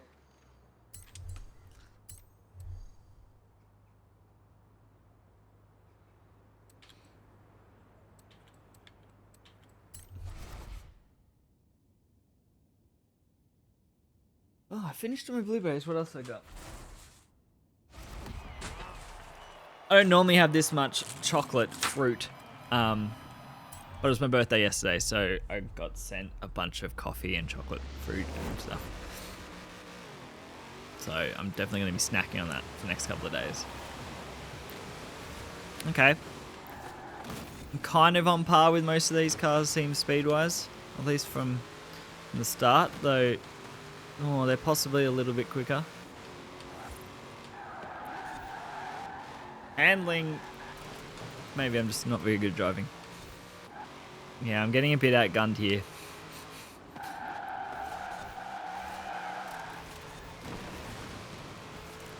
Maybe we do make it S2.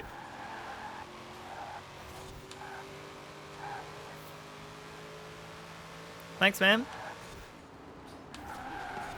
It did suck. Well, it didn't suck. It was a very good birthday, but it's unfortunate. A lot of my friends' birthdays are, this time of year, and because the Melbourne lockdown's been so strict, it's we usually like to spend them going out and enjoying each other's company, but it's what's good about Discord and stuff. I played I can't remember what the game was called. Trailblazers or something? Trailmakers? Never heard of it before last night, but yeah, I was up to like 4 playing that with 2 of my friends, which is an interesting game. You basically build Lego cars and find parts and roll them into things. Okay, I'm not doing too bad. Second. I've managed to kind of crash my way forward. But this guy seems to have more speed than me. Maybe not more top speed, just a bit better acceleration.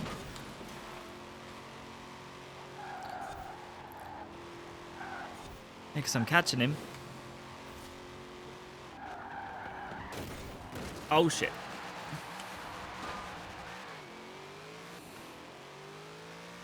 Okay, second. I'll take second.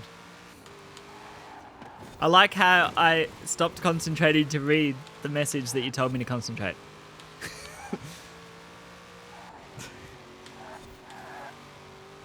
Yeah, as I get tired, I get very easily distracted. It's a kind of a flaw.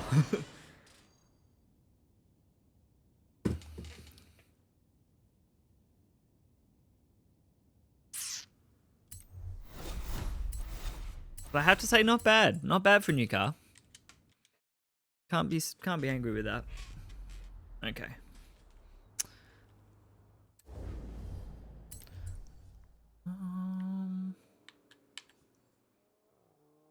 Oh, I could have got a cottage. No, I don't want a cottage. Okay. Beauty spot. Where am I? Try this one. It's a lot more turns though. Kind of think this car's better at something with a bit longer.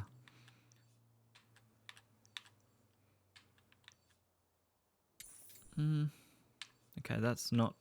This is the opposite of what I said. But we can give it a go. Turn around when it is safe to do so.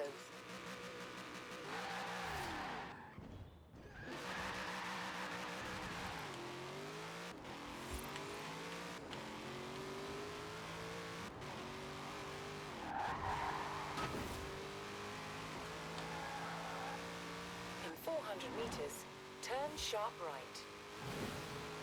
Oh, thanks for telling me it's sharp. Turn sharp right. I'll just bring this tree with me. He's my new friend. 400 meters, turn left.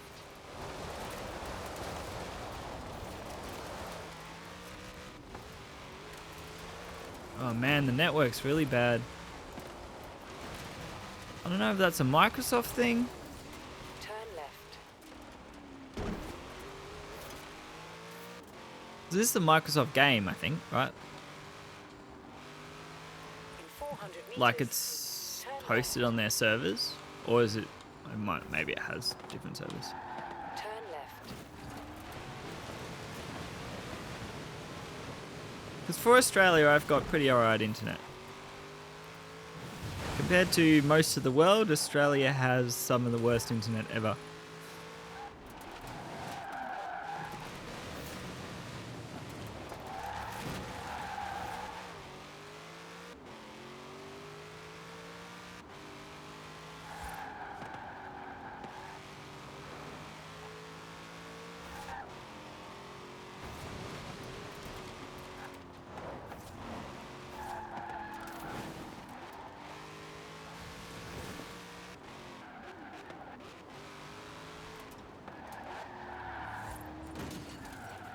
Whoops.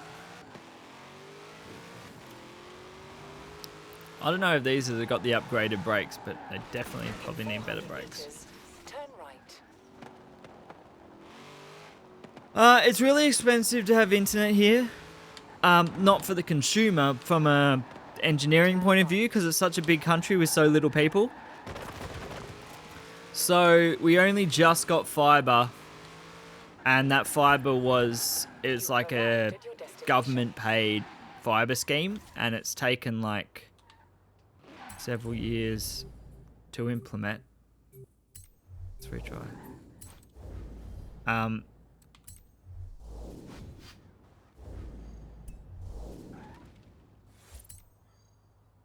So it's taken several years to implement, and still a lot of places don't have it, and that's the only fiber. So up until then, it was just like, 80-year-old copper everywhere, and that fiber doesn't even necessarily go to your house. So for me, it does, so I've got decent speeds, but a lot of people, like before I got this, so I got this internet in September. That's when they laid the lines. No, August. Actually, no, it might have been earlier than that. I've had it for a few months.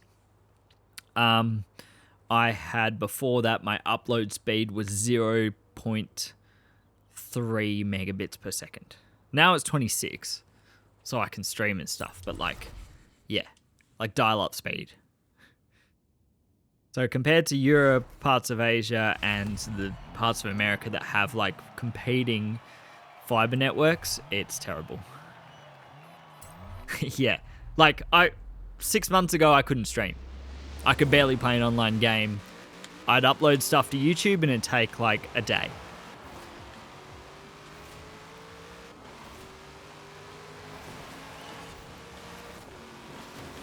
Okay. Okay, this car is nice. If I don't crash it.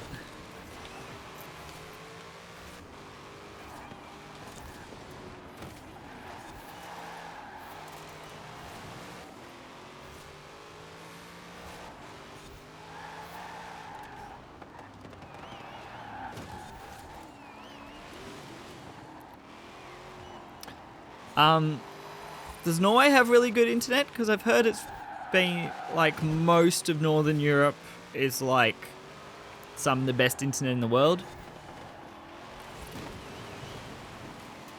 I think it's like Northern Europe and Korea and Japan are like leading the world in internet.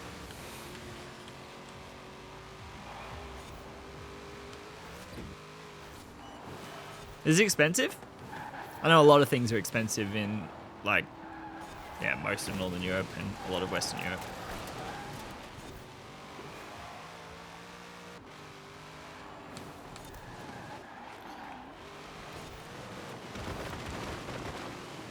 Well, damn. That's good. It's pretty much like, I know I'm biased because I use the internet every day, but these days you need the internet to do most things. Like, a lot of businesses need to run on the internet, most service. Like, you're really kind of behind the 8 ball if you're not got, you know, decent internet. Whew.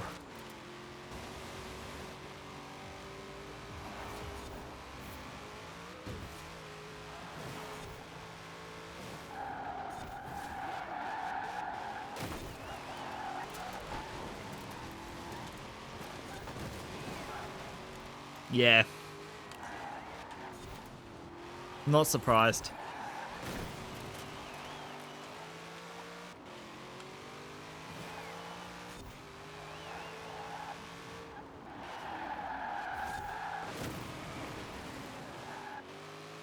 Like, it's probably, I'm guessing it's a lot easier with, although infrastructure-wise, Norway can't be the easiest to lay fiber.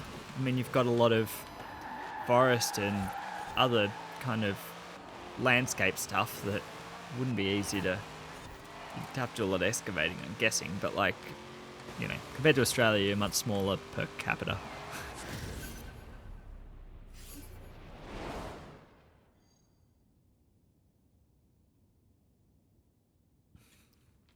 And a lot closer to the rest of the world.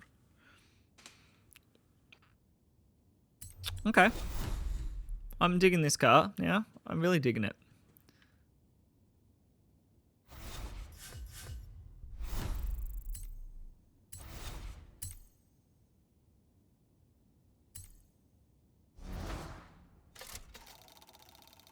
Yeah. Your GDP is pretty good too, so I'm guessing you can implement things like internet and people will pay for it. Okay, final round of Horizon. Well, a lot of Road people Racing here series. would just not be able to After afford this, I have internet something if a little definite in mind. it was all up to Bigger. kind of competitive pricing and stuff. It's more like if the government didn't do anything, there was no company that could afford to lay fiber and get paid back for it. Well, that's the theory anyway. Maybe Amazon would have come to Australia and made internet. In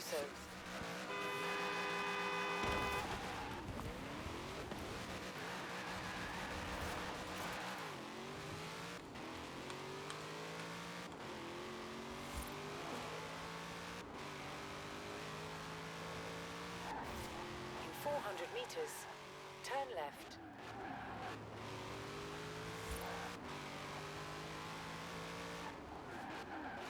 left. Imagine if you drove the speed limit in these games. I've always tried to, it's really hard. Like, have you ever tried to drive the speed limit in GTA?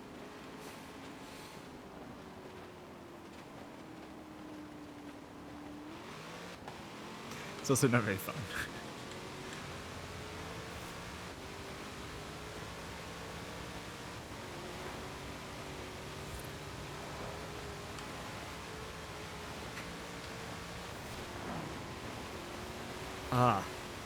Nah, I think this is my new favorite car.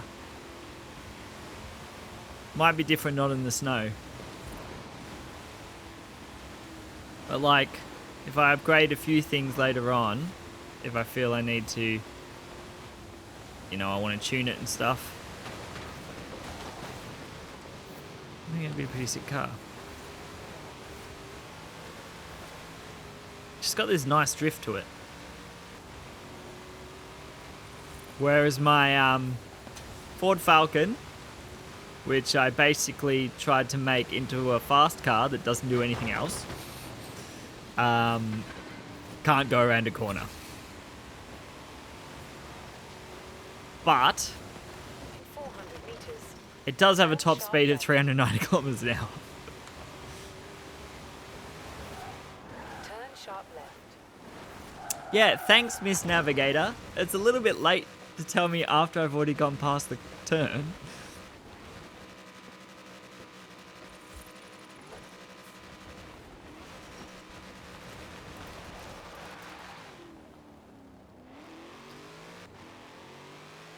Yeah. Unfortunately, we don't have companies with that kind of... We basically have one big company that used to be government run and then was sold privately, and they pretty much own everything, and then a lot of smaller companies. So yeah, there was never going to be two companies fighting over anything. They just didn't have the capital to do it.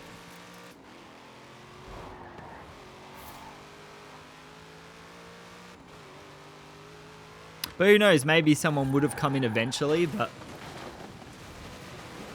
at least now, I mean, I can't complain now because I've got internet now. I complained a lot for the last 5 years, and now, you know, a lot of people don't have good internet. So from a kind of overall view of the country, but I'm guessing, you know, there's bigger problems. Oh shit, wrong side of the road.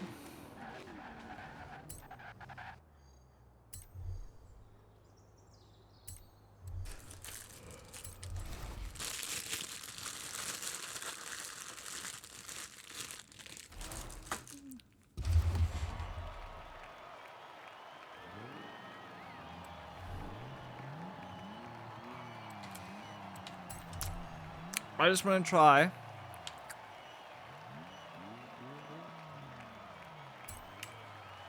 I'm just going to try. I'm just going to see what happens.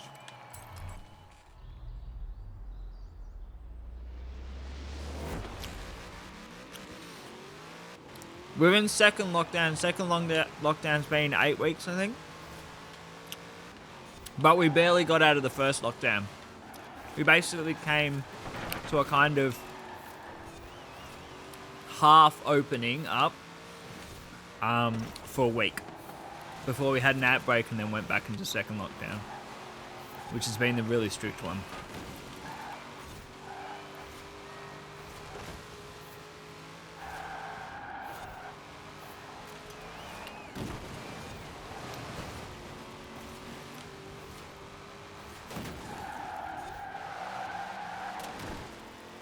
Damn, that didn't work.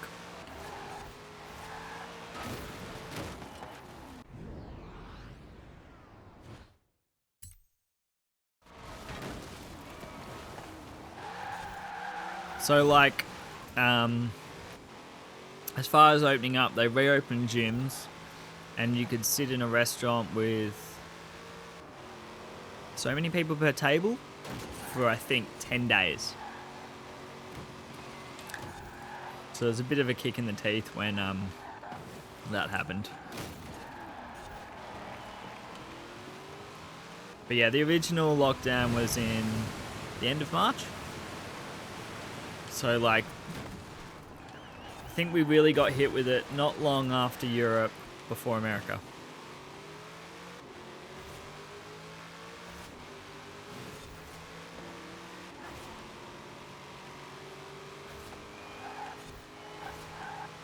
It's not too bad on this hard difficulty with this car. I mean, I'm coming 6th, but... Oh, I missed it. I thought I hit it.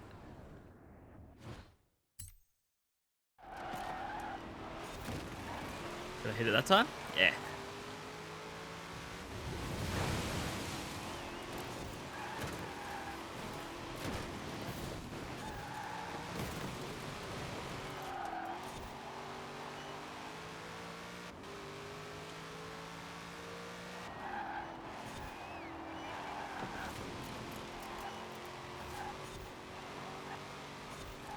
Okay, I want to come 3rd.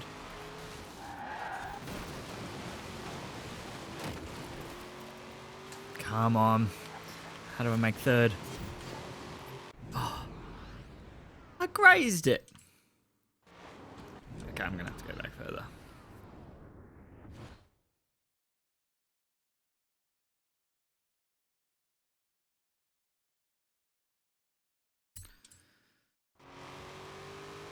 Yeah, well, it sort of worked for New Zealand for a while. They went into the harshest lockdown and then pretty much went back to normal. And then the virus snuck in. Like the creep it is. I think they didn't have any cases for 4 months or something.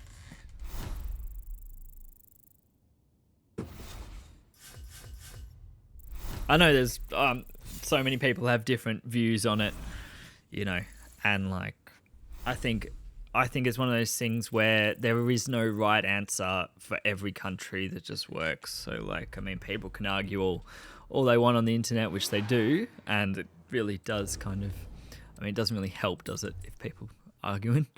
And anyone's entitled to an opinion. But I think every point is somewhat valid because different places have different things. It's a fluid kind of situation. Do we do this hillside sprint? I think so. In 100 meters, turn right. I still don't know how to find these like barn location things. In 400 meters, I wasn't sure if I had to like actually drive into a barn or just drive in the area and there'll be a turn pop-up. left. But I tried both. I tried parking at all the barns. Didn't seem to work. In 400 meters, turn right. So it's like fast travel. Like I don't know how to do it. And it doesn't seem like something Turn right. that should be that hard to do. Well, that's what I thought. There should be a pop-up when I run into the barn thing. And run into wherever it is. It's somewhere in the area they don't know. In But 400 meters, you will arrive at your destination. yeah. But maybe I was having server issues as well, so maybe the server has to be working. I don't know. Okay. You have arrived at your destination. Now, I'm going to try and win this one. And then I think it's already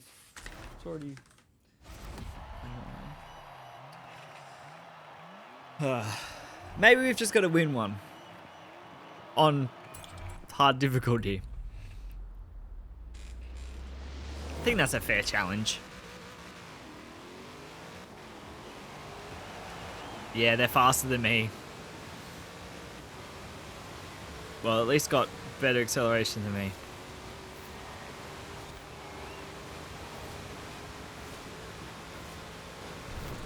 Maybe not faster than me.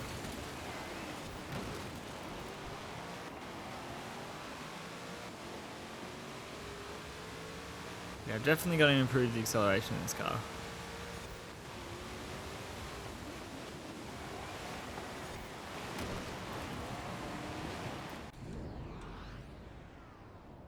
I'm not cheating. I'm just using the game to my advantage.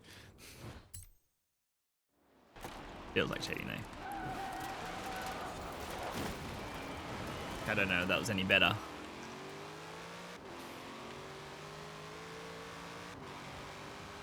Let's go, let's go, let's go. Okay, they're definitely faster.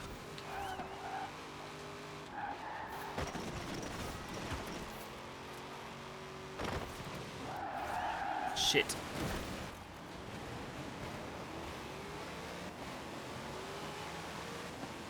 I'm definitely going back down a difficulty setting.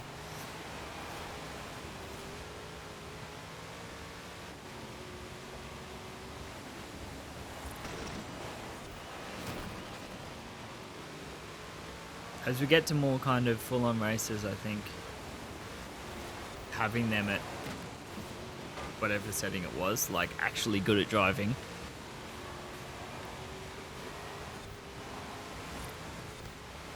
I mean, I beat a lot of them, but it just means the ones that are coming first are like super clean drivers.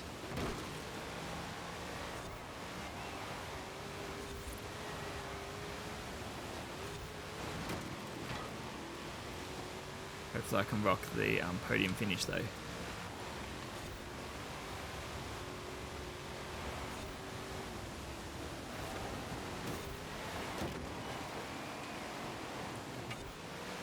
Damn it. Hitting that checkpoint was not going to work well for me.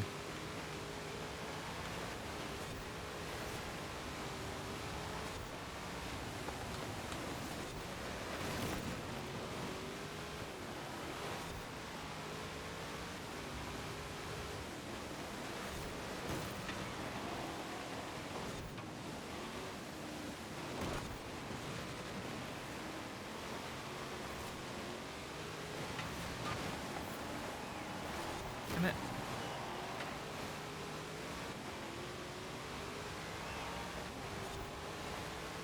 Yeah, they're so far ahead.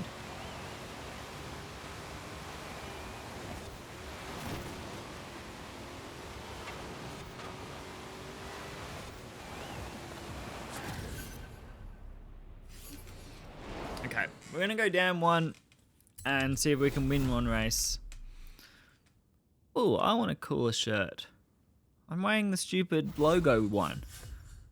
Okay, I don't care about shoes, but a lame shirt should change. And I do not want the Macarena emote. Actually, maybe I do. Maybe I do want a Macarena emote. Shirt, shirt, shirt. Okay, I'll take a Dodge Viper instead of a shirt. Okay, I love Dodge Vipers.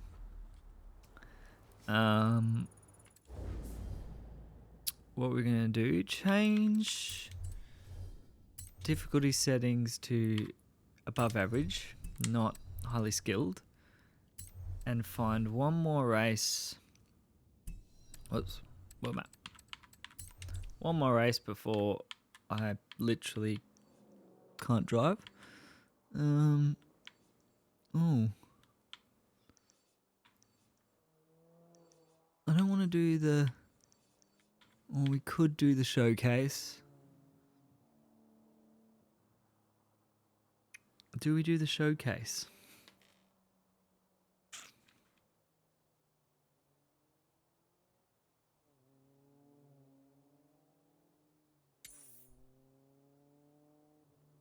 Or do we soup up my car then do the showcase? No, but that's going to take too long.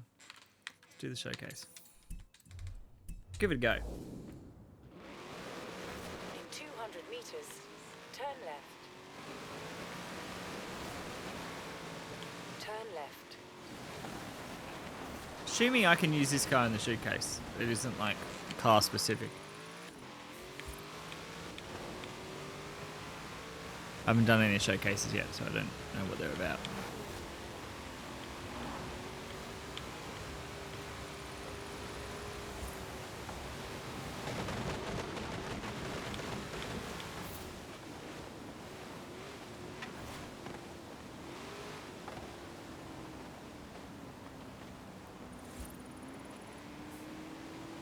This guy's just cruising.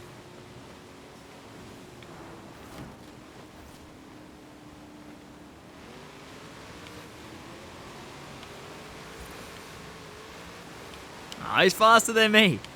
400 meters. Turn left. And a better driver. Oh, almost off the cliff. Turn left.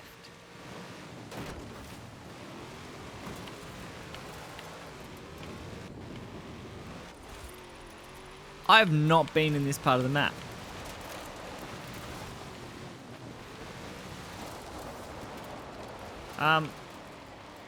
There's no road left. It's just snow. That's insane. I don't think I can drive this car on this much snow.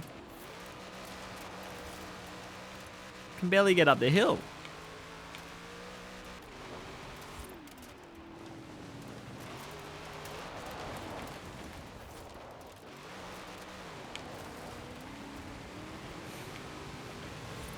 I don't think I could drive anything in real life up this except like some kind of snow tractor.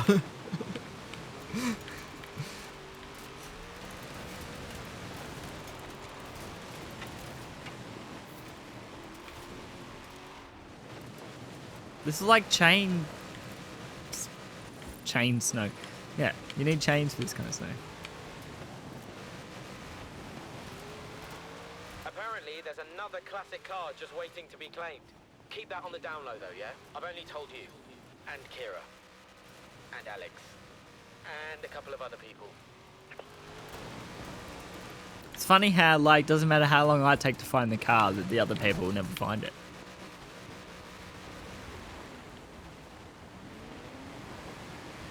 It'd be interesting to make a slightly open world game like this. I mean, if you call it open world.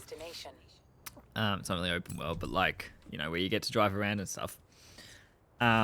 Where there's things like that, but actually, like, if you don't get them in time, the AI does, and you just, like, suck. Yeah, you would know a lot more than me about driving in the snow.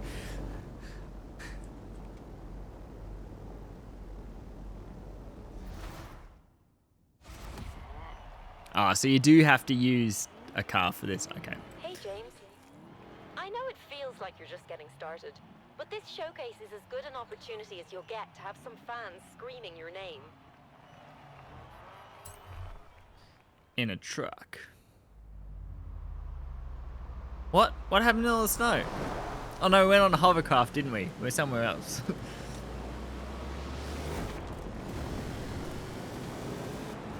Oh, this is well weird to drive.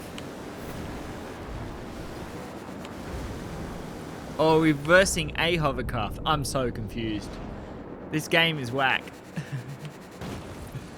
Why am I backwards?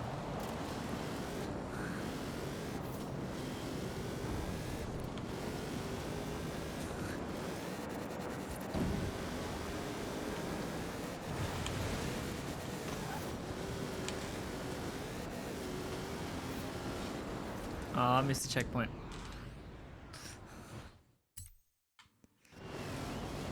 Yeah, I shouldn't have spoiled... Well, I didn't know about this, but I did look at the stuff on Forza Horizon 4, and there's a bunch of weird shit in here. And this happens to be one of them.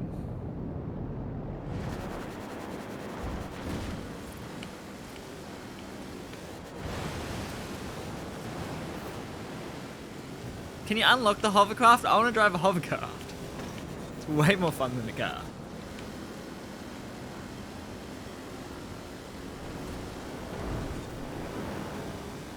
Dude, you're in my way.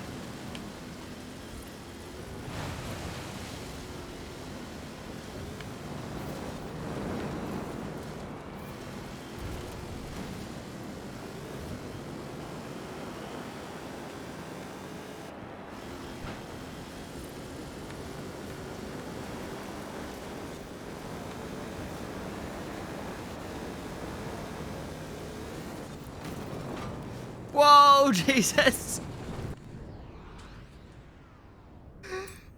Oh. Okay, okay. Brake.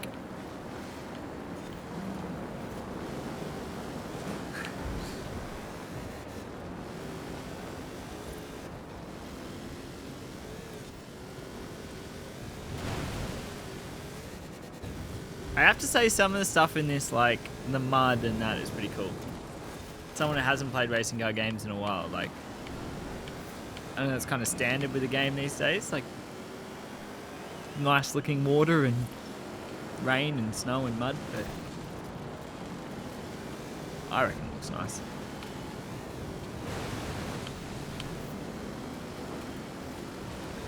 Okay, how do I win? Oh, I'm not gonna win. Or am I gonna win? Photo finish. Yes. Nice. 4 wheels That was beats weird. 2 rounds in a big air mattress That was any fucking weird. day of the week. I never doubted you for a second. I think we're going to end there because nothing is going to top that. I mean, I'm sure there's heaps of stuff in this game that's going to top driving against a hovercraft, but I think that's a very good point to end. A very fun point to end. And I did say I wanted to win one, so that technically is me winning one. Oh, cool. Let it Hey, save. James. Congratulations. You've made it through to the spring season. Meet me at the festival. Our team will get you set up. Oh, but I was enjoying winter. Thanks for the follow, man. Thanks for watching, and thanks to everyone who's watching. We're gonna go back to this one. I was gonna say something about tomorrow. Not sure what I'm gonna do tomorrow, but probably gonna stream. I think Stu, who was in here earlier, wanted to stream something, as you might have heard me say. I don't know if it's CFTs. I don't know if I feel like playing CFTs. Maybe if we get lots of people, it'd be fun to play CFTs. Otherwise, yeah, we'll figure out something to play. I don't know what time. He usually is on a more normal schedule, like goes to bed before 3 a.m. So we'll probably play something a bit earlier, but yeah, hopefully. So yeah, again, thanks for watching and keeping me company. It's been fun, and yeah, I'll probably play Forza whenever I feel like doing anything. Like if I'm doing something on stream and then want a game, it's probably going to be this or Shadow of Mordor. That's going to be my like go-to, don't have anything else to do game. But yeah, anyway, I'm going to leave it there, and yeah, hopefully catch you all tomorrow.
Absolutely no idea about because they don't